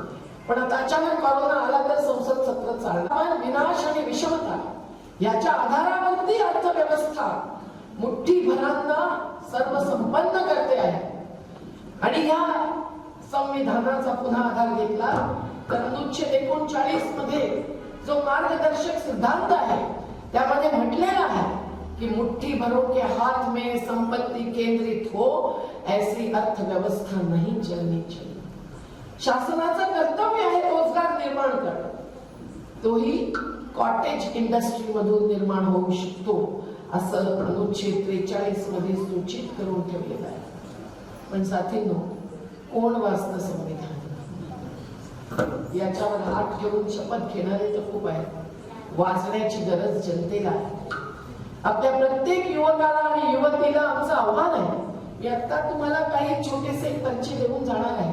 आनंद भाऊंच्याकडे दिलेलेच आहे. 60 मिनिटांमध्ये 30 पॉइंट वाचा फक्त. आपल्या लक्षात येईल की खरं काय आणि खोटं काय, कुठल्या तत्वांवरती कुठल्या मूल्यांसाठी आपण शासनकर्त्यांना निवडून देत असतो. आणि त्या निवडणुकीच्या प्रक्रियेमध्ये खरोखर लोकशाही म्हणजे लोकांचं, डेमोक्रेसी, डेमो म्हणजे जनता, यांचा खरोखर सहभाग किती असतो. किती ठिकाणी ग्रामसभांना विचारलं जातं. शिक्षण धोरण बदलतं, इतिहास बदलतो, एक अभ्यासक्रम बदलतोय. नर्मदा बचाव आंदोलनावरचा लेख स्मृती इराणी ठेवू देतील.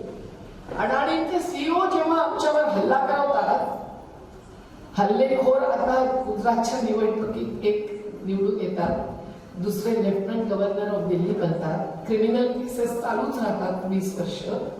त्यावेळेला त्यांच्या तक्रारीवरती स्मृती इराणी नर्मदा बचाव आंदोलनाचा लेख तर काढतातच, पण नागरिक शास्त्र आणि लोकशाही या मुद्द्यांवरचे धडे जर ते काढत असतील तर ते धडक्कन आपली वाढावी, धडकन वाढावी. अशा प्रकारे शिक्षण व्यवस्थाच नव्हे तर शिक्षणामधलं कंटेंट सुद्धा बदलत आहेत, हे लक्षात ठेवणं आवश्यक आहे.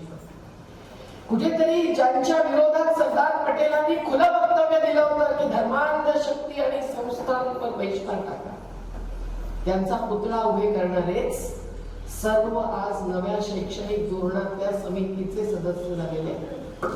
एकही सदस्य आमच्यासारख्या जीवनशाळा असोत की बाबा आमटेंच्या प्रेरणेने चाललेल्या या संस्थेच्या शाळा असोत की बुनियादी तालीमच्या आधारावर चाललेली सेवाग्रामची शाळा असो की किशोर कर्डक असो की इतक्या सगळ्या शिक्षण क्षेत्रातल्या प्रयोगशील शाळांमध्येच नव्हे तर विचारशील शाळांमध्ये काम करणाऱ्यांना शैक्षणिक धोरणाच्या निर्मितीमध्ये कुठलंही स्थान नाही. तेव्हा म्हणायचं लोकशाही, पण ग्रामसभेला विचारल्याशिवाय जंगलाच्या संदर्भातले कायदे बनवायचे, शेतकरी संघटनांना विचारल्याशिवाय 3 कंपन्यांच्या बाजूचे हिताचे कायदे आणायचे, आणि श्रमिकांच्या संघटना, आमची ही श्रमिक जनता संघ आहे, वडील जेव्हा तुरुंगातून बाहेर आले 16व्या वर्षी तेव्हापासून चाललेली आता आमच्याही खांद्यावरती ओझं येऊन पडतं.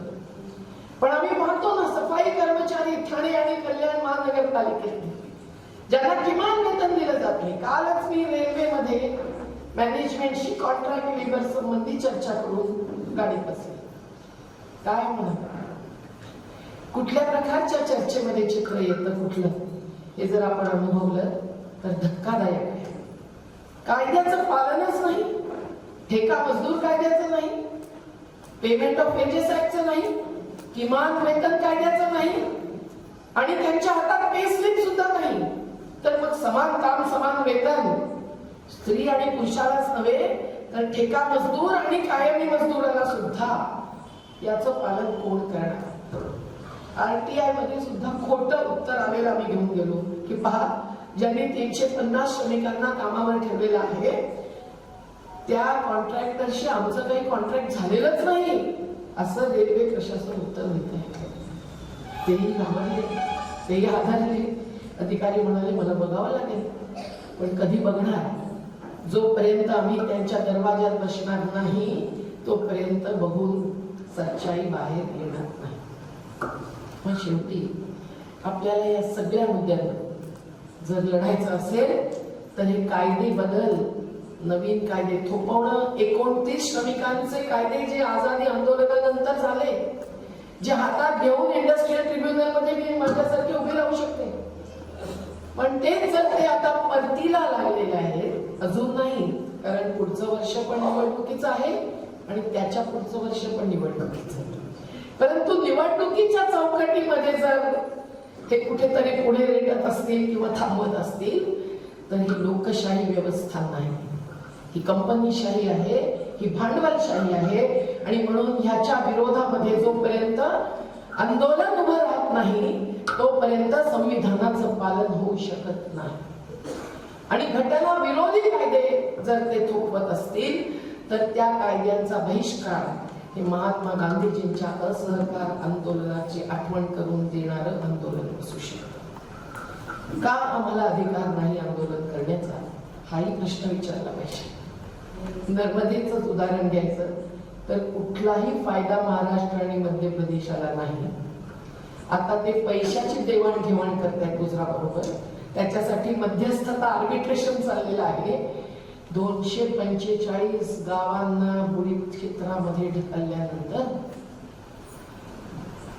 हे पोलखोल न करणं हे आम्हाला मान्य नाहीच. पण जर भूतपूर्व भारतीय जनता पार्टीचे मुख्यमंत्री गुजरातचे सुरेश मेहता अनेक लिहून सांगत असतील की ह्या धरणाने 6 कोटी गुजरात्यांना फसवलं गेलेलं आहे, तर ते 6 कोटी गुजराती मतं देणार नाहीत. म्हणून आम्हाला लक्ष बनवणं, त्यांची झोप उठणं, आम्हाला आपण नक्षल म्हणणं हे काही नवं प्रकरण नाही. शेतकरी आंदोलनाला बसले, हे खलिस्तानी, हे पाकिस्तानी, आम्हाला घोषणा द्यावी लागली ना खलिस्तानी ना पाकिस्तानी, हम है हिंदुस्तानी. पण हे सांगावं लागतं आरडून ओरडून. म्हणूनच आंदोलन नारेबाजीवरतीच नव्हे तर जीवटतेवरती जगत असतं.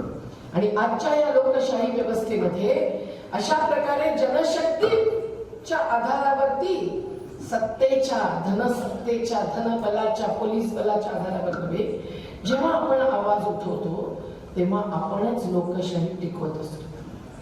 लोकशाहीचे स्तंभ मानले गेलेले 4 स्तंभ, प्रत्येकाचा आढावा घेऊया.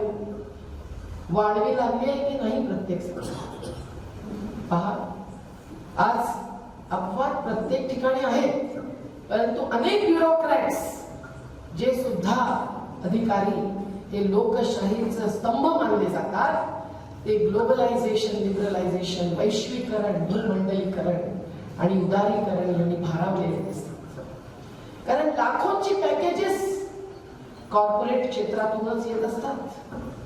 आमचे तरुण सुद्धा जे कुठल्याही संस्थेतून शिकून आले तरी सोमनाथ छावणीतून शिकून आलेल्या आनंदभाऊ सारखे नाही, ते सुद्धा कुठेतरी पॅकेज म्हणजेच करिअर असं चित्र घेऊन पुढे जात असतात. आणि म्हणून आपल्याला हे समजून घ्यावं लागेल की लोकशाहीच्या नावाने जर मनी, मशीन, मीडिया या 4 स्तंभांना लोकशाहीसह आपण जर अभ्यासपूर्वक पाहिलं तर आपल्या लक्षात येईल की शेवटी लोकशाहीचा पहिला स्तंभ जनताच आहे, आपणच आहोत. आणि आपलीच शक्ती आणि आपलाच विचार, आपली स्वप्न नव्हे केवळ युटोपियन आयडिया ऑफ इंडिया नव्हे, तर आपली ख्वाहिश म्हणजे आपली उद्दिष्ट जे आपल्याला साध्य करायचं आहे ते न्याय, समता, सर्वधर्म समभाव, धर्मनिरपेक्षता, स्त्री पुरुष एकता, सर्व भेदभावांच्या पार नागरिकत्वाचा प्रत्येक अधिकार, हे साध्य करण्यासाठी आपल्याला जन आंदोलनाशिवाय दुसरा मार्ग आता राहिलेला नाही. जनप्रतिनिधी तुम्ही निवडून द्याल, एखाद्या पार्टीचा झेंडा पाहून, रंग पाहून, घोषणापत्र वाचून तुम्हाला भरोसा आहे की ते खरोखर त्याच पार्टीत राहतील आणि पुढच्या इलेक्शनच्या आधी ते किती पार्ट्या बदलतील. आणि त्या नेतृत्वाला मात्र असं परवडत नाही. त्यांच्यावरती UAPA ऍक्ट लागू जात नाही, पण जर ईडी सारखी येडी एजन्सी सुद्धा त्यांच्याबद्दल काही बोलली, त्यांना एक नोटीस टाकली, तर ते इथे जातील तिथे जातील, पळतील कुठे कुठे कुठे लपतील कुठे छुपतील, काय घेतील हे सांगता येत नाही. असं जेव्हा चित्र आपण पाहतो, मध्य प्रदेशात आम्ही पाहिलं, महाराष्ट्रात पाहिलंय, अनेक ठिकाणी पाहतोय, तर मग लोकशाही व्यवस्था म्हणजे काय हा प्रश्न आपल्याला विचारून स्वतःच उत्तर द्यावे लागणार. लोकशाही व्यवस्था म्हणजे ह्या घटनेच्या आधारे चाललेली व्यवस्था. या घटनेत काय काय लिहिलेलं आहे ते सगळं सांगत बसायला आता वेळ नाही, परंतु लोकशाही व्यवस्था म्हणजे लोक, जनता, समाज याला सर्वप्रथम केंद्रस्थानी मानून सहभागाने चालणारी व्यवस्था, लोकांनी लोकांसाठी लोकांसह चालवलेलं राज्य, अशी व्याख्या तर खूप नागरिक शास्त्रामध्ये आपण पाहिली.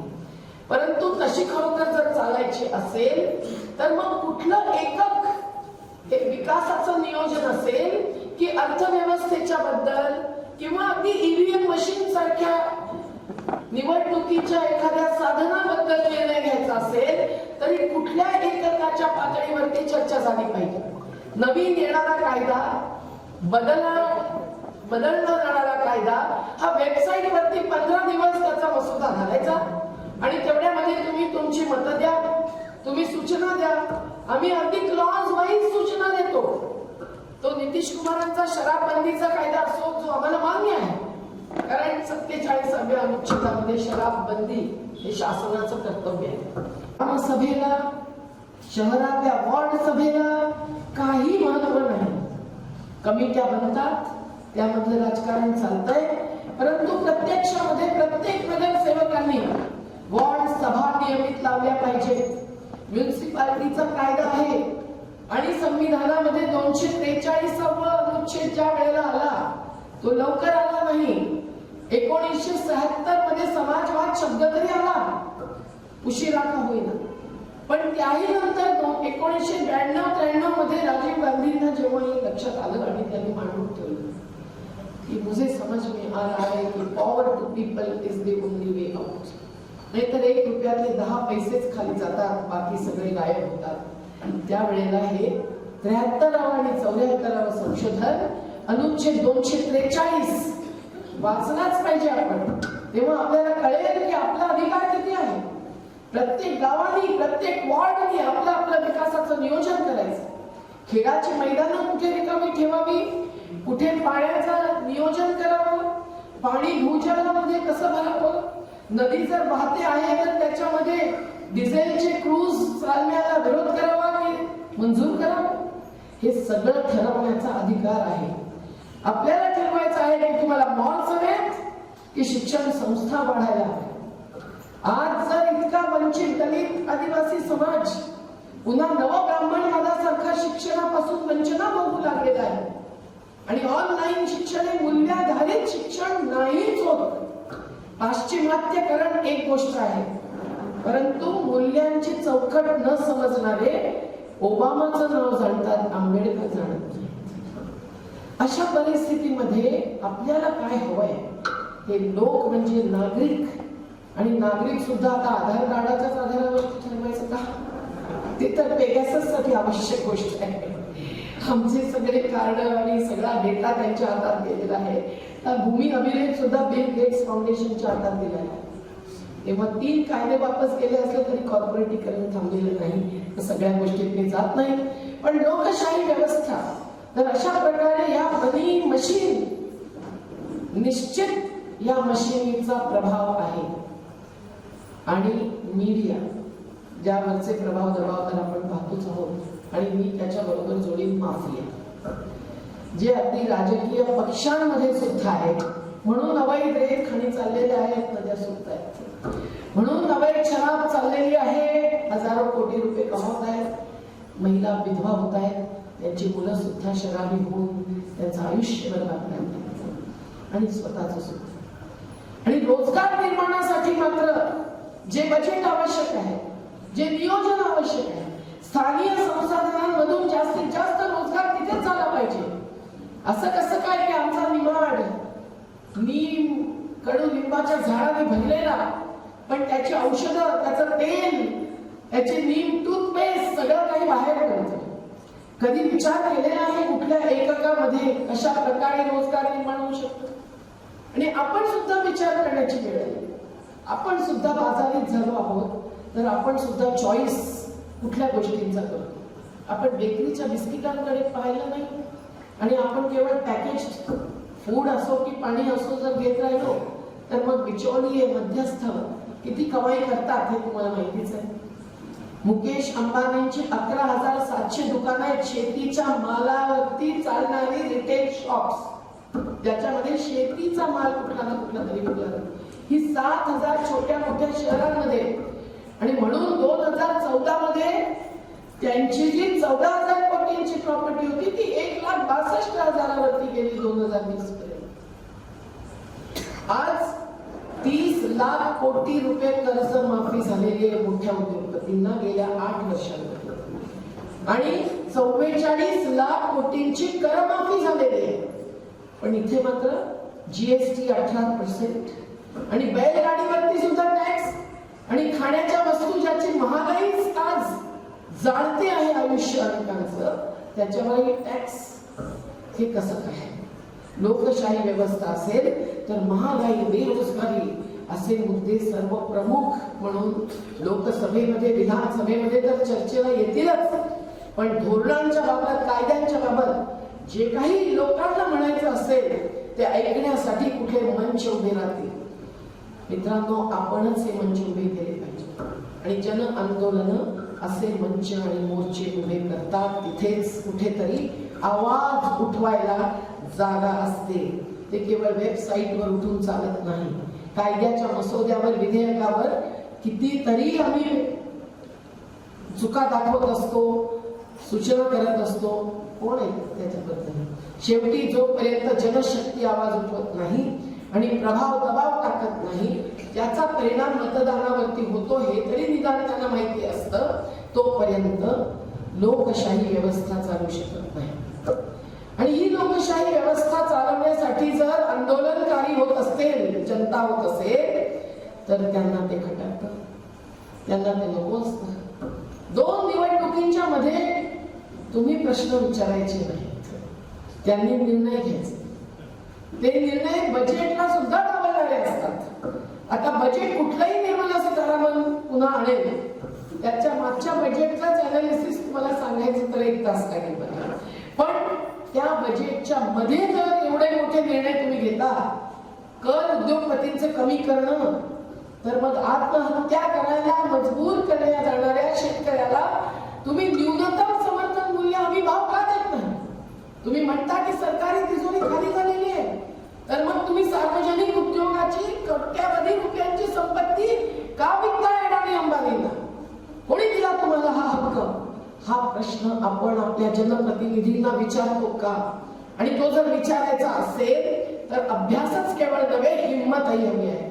आणि ही हिंमत आपल्याला वॉर्ड सभा, ग्रामसभा या पातळीपासून जे जे मंच आपण उभे करू, एक पर्यायी जनवादी व्यवस्था, पर्यायी समाजवादी व्यवस्था, पर्यायी लोकशाही व्यवस्था म्हणून त्या मंचांवरती उठवण्याची संधी आपणच मिळवू शकतो. म्हणून हा जनसंसद ही एक संकल्पना, ज्याच्यावरती काही वर्षांपूर्वी मी एक लेख लिहिला होता, ही अत्यंत महत्वाची झालेली आहे. आज शेतकरी आंदोलनांमध्ये सुद्धा जी चालत होती ती एक जनसंसद होती. 40,000 महिला 8 मार्चला गेल्या वर्षी पोहोचल्या होत्या दिल्लीच्या वेढ्यावर. ट्रॅक्टर चालवून आलेल्या होत्या. आपला पती आणि पिता आपला तिथेच आहे, मुलगाही तिथेच आहे, तर मग शेती करण्यासाठी आपल्याला ट्रॅक्टर शिकायला पाहिजे असं म्हणून महिला शक्ती जेव्हा ट्रॅक्टर चालवत तिथे आली तेव्हा आम्ही खरोखर त्यांना सलाम केला. युवा शक्ती जी थोडी का होईना पण शिबिरांमधून, आंदोलनांमधून, इंटर्नशिप साठी म्हणून आमच्याकडे येते, तेव्हा सुद्धा आम्ही पाहतो की त्यांच्यावर काहीतरी परिणाम होत असतो.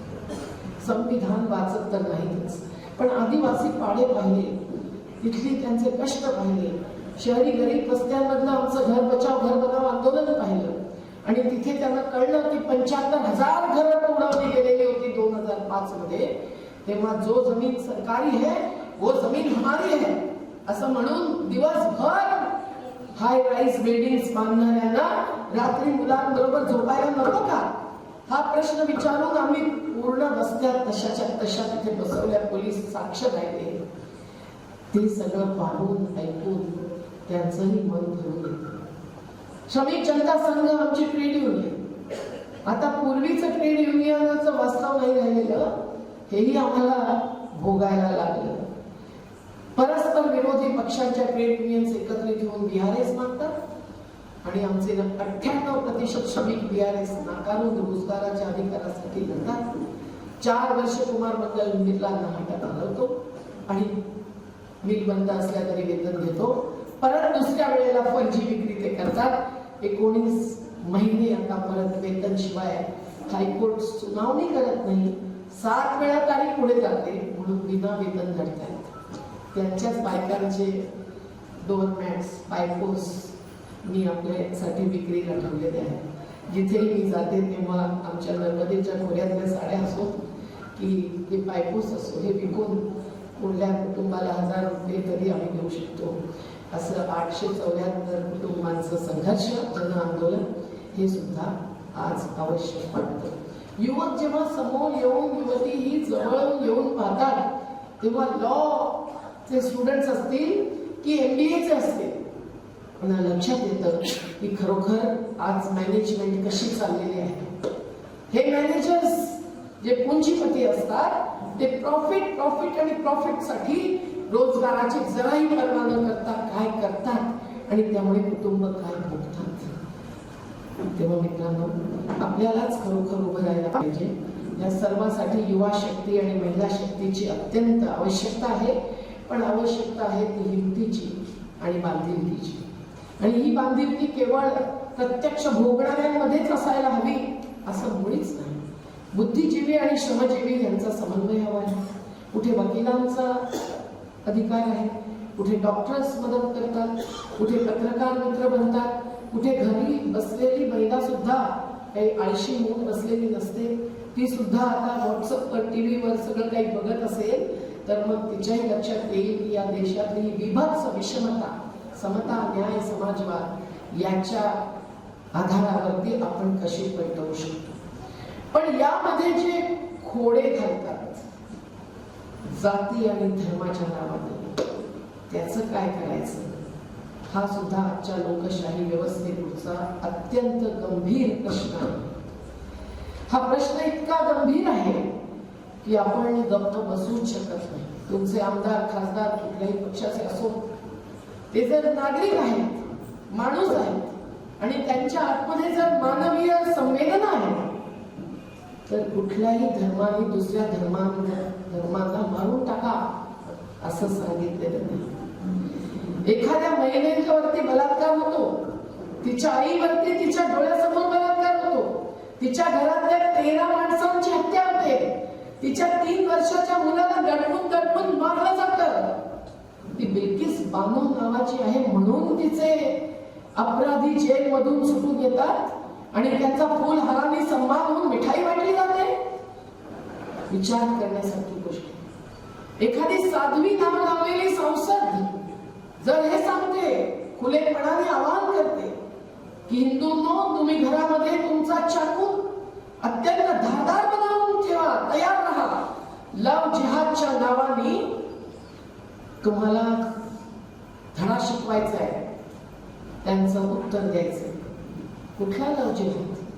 हिंदू मुस्लिम हे जर शिवाजी महाराजांच्या सेनेमध्ये होते, हे जर राणा प्रतापच्या सेनेमध्ये होते, तुमचाच संत शेख मोहम्मद महाराज मंदिर याच तालुक्यामध्ये आहे आणि दर सोमवारी इथला मुस्लिम समाजही मंदिरामध्ये भावभक्तीने जातो, तर मग जर आंतरराज्य, आंतरजाती, आंतरधर्मीय विवाह हे संविधानाला मान्य आहे, हे मानवतेला मान्य आहे, शेवटी खून एकच असतं. कुठल्याही ब्लड बँकचं तुम्ही मागता तर कोणी जातीपाती धर्म पाहून तुम्हाला रक्त देतं का? 1 रुपये की 20 रुपये, O आहे की R आहे हेच तर पाहतात. तेव्हा आपण माणसं आहोत. आपण आपापल्या समाजाची संस्कृती वगैरे पालन करण्याची स्वतंत्रता आपल्याला आहे. परंतु त्याच्या पलीकडे जाऊन अमानवीयतेचं एक हत्यार जर वापरलं जात असेल आणि ते सुद्धा या लोकशाही व्यवस्थेतल्या निवडणुकीच्या राजकारणाला वोट बँक मिळवून देण्यासाठी म्हणून वापरलं जात असेल तर त्याच्याही समोर हिमतीने उभं राहून बुलडोझर कोर्ट बनतोय, बुलडोझर ध्वस्त करतोय अशा युवकांची घरं ज्यांचा काही दोष नसताना आणि ज्यांनी अंत्यसंस्कार आई वडील आपल्या मुलाचा देह पाहायला येत नव्हते, आमच्या दलित मुलांनी सर्वांचे अंत्यसंस्कार केले आणि मुस्लिम युवकांनी सर्वांचे अंत्यसंस्कार स्वतः उभे राहून केले, त्यांना जेलमध्ये घालतात. हे सगळं जे चित्र आहे आज ते अत्यंत दुर्दैवी. कुठल्याही महिलेला तर हे मान्य होणारच नाही, कारण मातृशक्ती म्हणजे करुणा आणि पुरुषांचं सुद्धा सगळ्या नागरिकांचं कर्तृत्व हे सगळं जर आपल्याला एकत्रित टिकवायचं असेल तर आज या लोकशाही व्यवस्थेचा अशा प्रकारे जो भंग केला जात आहे, तुकडे तुकडे गँग आम्हाला म्हणतात, तुकडे तुकडे देशाचे तुम्ही करता आणि तुम्ही हा समाज विभाजून ब्रिटिशांची स्ट्रॅटेजी वापरता आहात आपली मतं मिळवण्यासाठी. पण त्यामुळे देशातलं राजकारणच नव्हे, देशातलं अर्थकारण सुद्धा कुठल्या दिशेने जाणार आहे आपण पाहतो. एका धर्माचं राष्ट्र तर या संविधानाला मंजूर नाहीच, महात्मा गांधींनाही मंजूर नव्हतं आणि जिनांना सुद्धा मंजूर नव्हतं असं अडवाणींनी सांगितलेलं आहे. वाजपेयींनी सांगितलं गुजरातच्या दंग्याच्या वेळेला की राजधर्माचं पालन झालेलं नाही. विरोधी पक्षांचं आणि त्यांच्या स्पर्धेचं मी महत्व देत नाही, पण आपण आज एक जन म्हणून, नागरिकत्व म्हणून आणि मनुष्यत्व म्हणून जर खरोखर लोकशाही व्यवस्था आणि मानव अधिकार जर टिकवून धरायचे असतील आणि त्याच्याच आधारे आपल्याला जो समता आणि न्याय हासिल करायचा आहे त्या मंजिलपर्यंत पोहोचण्याचं एक स्वप्न नव्हे प्रत्यक्षात उतरवायचं असेल तर निश्चितच आपल्याला जन आंदोलनाची साथ द्यावी लागेल. ते छोटं असेल, ते मोठं असेल, ते काही दिवसांचं असेल, अत्यंत 13 महिन्याचं असेल, की आमचं नर्मदा आंदोलन 37 वर्षांचं असेल. जोपर्यंत 1000 सुद्धा कुटुंब बाकी आहेत तोपर्यंत आम्ही सोडणार नाही. ही जीवटता आणि आपली बांधिलकी हीच महत्वाची आहे. कोणी काहीही बोलो, कोणी काहीही करो, आपल्याला वेळच नाहीये केवळ अश्रू ढाळत बसायला किंवा घाबरायला. म्हणून बाबांचीच एक कविता खरोखर आज आठवते आहे. शृंखला पायी असू दे मी गतीचे गीत गाई, दुःख उधळायास आता आसवाना वेळ नाही, आसवाना वेळ नाही. कोंडलेल्या वादळाच्या या पहा अनिवार्य लाटा, माणसांसाठी उद्याच्या येथून निघतील वाटा. पांगळ्यांच्या सोबतीला ये उद्या बलदंड बाहू, निर्मितीची मुक्त गंगा द्या इथे मातीत वाहू. नांगरू स्वप्ने उद्याची येथील फुलतील शेते, घाम गाळील ज्ञान येथे येथून उठतील नेते. याच साठी वाहिली ही सर्व निढळाची कमाई, दुःख उधळायास आता आसवाना वेळ नाही, आसवाना वेळ नाही. मित्रांनो, हे जर करायचं असेल तर आपल्याला की संघर्षाबरोबर निर्माणही आवश्यक आहे. कन्झ्युमर प्रोड्युसर लिंकेजेस निर्माण करा, मधल्या बिचौलियांना हटवा, रोजगाराचा विकासाचा आराखडा तयार करा, आपल्या आपल्या शहरातला डेव्हलपमेंट प्लॅन घेऊन तुम्ही त्याची चिरफाड करा, जे योग्य आहे त्याचं कौतुक करा, त्या योजना अंमलात आणण्यासाठी त्याचा पाठपुरावा करा. पण 2008 मध्ये आम्ही बनवला मसुदा तयार केला असंघटित श्रमिकांच्या कायद्याचा, त्याची अंमलबजावणी 2021 मध्ये होते. अशा प्रकारचं हे अत्यंत संवेदनहीन असं राजकारण म्हणजेच लोकशाही व्यवस्था असं समजून केवळ मतदानाचा अधिकार आम्हाला करायचा आहे असं मानू नका. आणि दुसरं म्हणजे की जाती आणि धर्मांना बळी पडू नका. जो पक्ष, जो राजकीय नेता धर्म आणि जातीच्या नावाने तुकडे करत असेल त्याला तुम्ही आपला प्रतिनिधी बनवू नका. आणि म्हणून आणखी 2 ओळी तुम्हाला ऐकवून मी बसते. ईश्वर अल्लाह तेरे जहां में नफरत हसरत क्यों है, जंग है क्यों, तेरा दिल तो इतना बड़ा है, इंसा का दिल तंग है क्यों, ईश्वर अल्लाह। विधाते की कामना काही व्यक्तीचं नाही आहे ह्याच्यामध्ये. आमचं सगळं आंदोलन आणि सगळी आंदोलनं ही जनशक्ती म्हणजे सामूहिक नेतृत्वाची असतात. आमच्या महिलांनी काय काय केलं ते सांगायला आता मला वेळ नाही, पण आपण अशी गोष्ट देऊया, लढेंगे जितेंगे. तर जे लढणार या मुद्द्यांवरती त्यांनी सासवरती करायचं, आणि जे जाती धर्म पंथ प्रांत लिंग वर्ग भेदाच्या पार जाऊन एकजुटीने या घटनेतला प्रत्येक मुद्दा प्रत्यक्षात उतरवण्यासाठी तयार होणार त्यांनीच मुठ्ठीबंद करून आवाज द्यायचा. लढेंगे लढेंगे जिंदाबाद. एवढी सेना आम्हाला मिळाली तर आणखी काय पाहिजे. आनंद भाऊ, तुम्ही सहयोगी निर्माण केले, असे जन आंदोलनाचे सहयोगी सुद्धा आपण व्हाल हा विश्वास आज आपण तुम्हाला दिला, त्याबद्दल धन्यवाद. मी जास्त वेळ घेतल्याबद्दल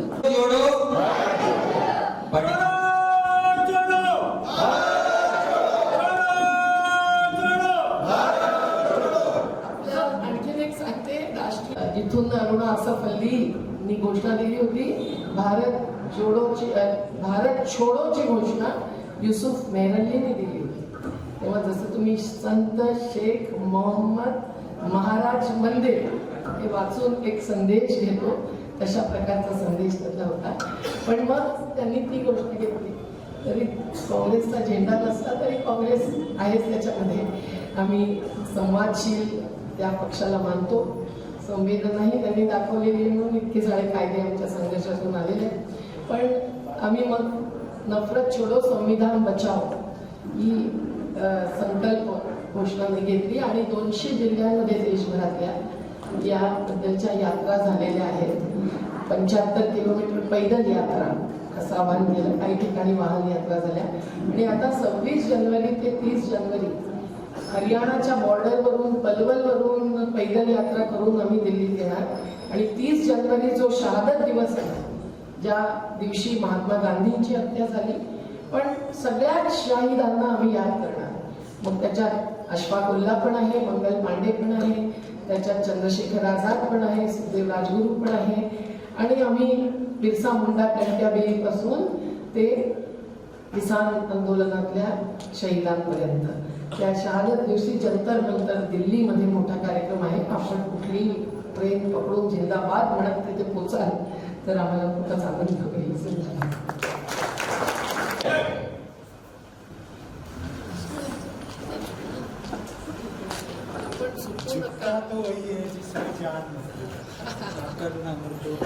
पण हमारी हार होती है, हम जुड़ने के खिलाफ लड़ रहे हैं. मला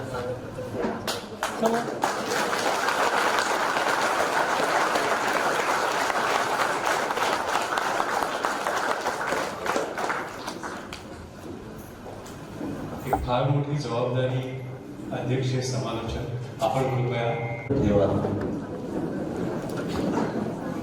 जन आंदोलनाची ही धगधगती मशाल समाज जीवनाच्या विधीवर टाकून त्यांनी संपूर्ण आयुष्य या भूमातेकरता सामान्य जनाकरता अर्पित केलं आहे. वास्तविक त्यांच्यानंतर बोलण्याची पात्रताही नाही आहे.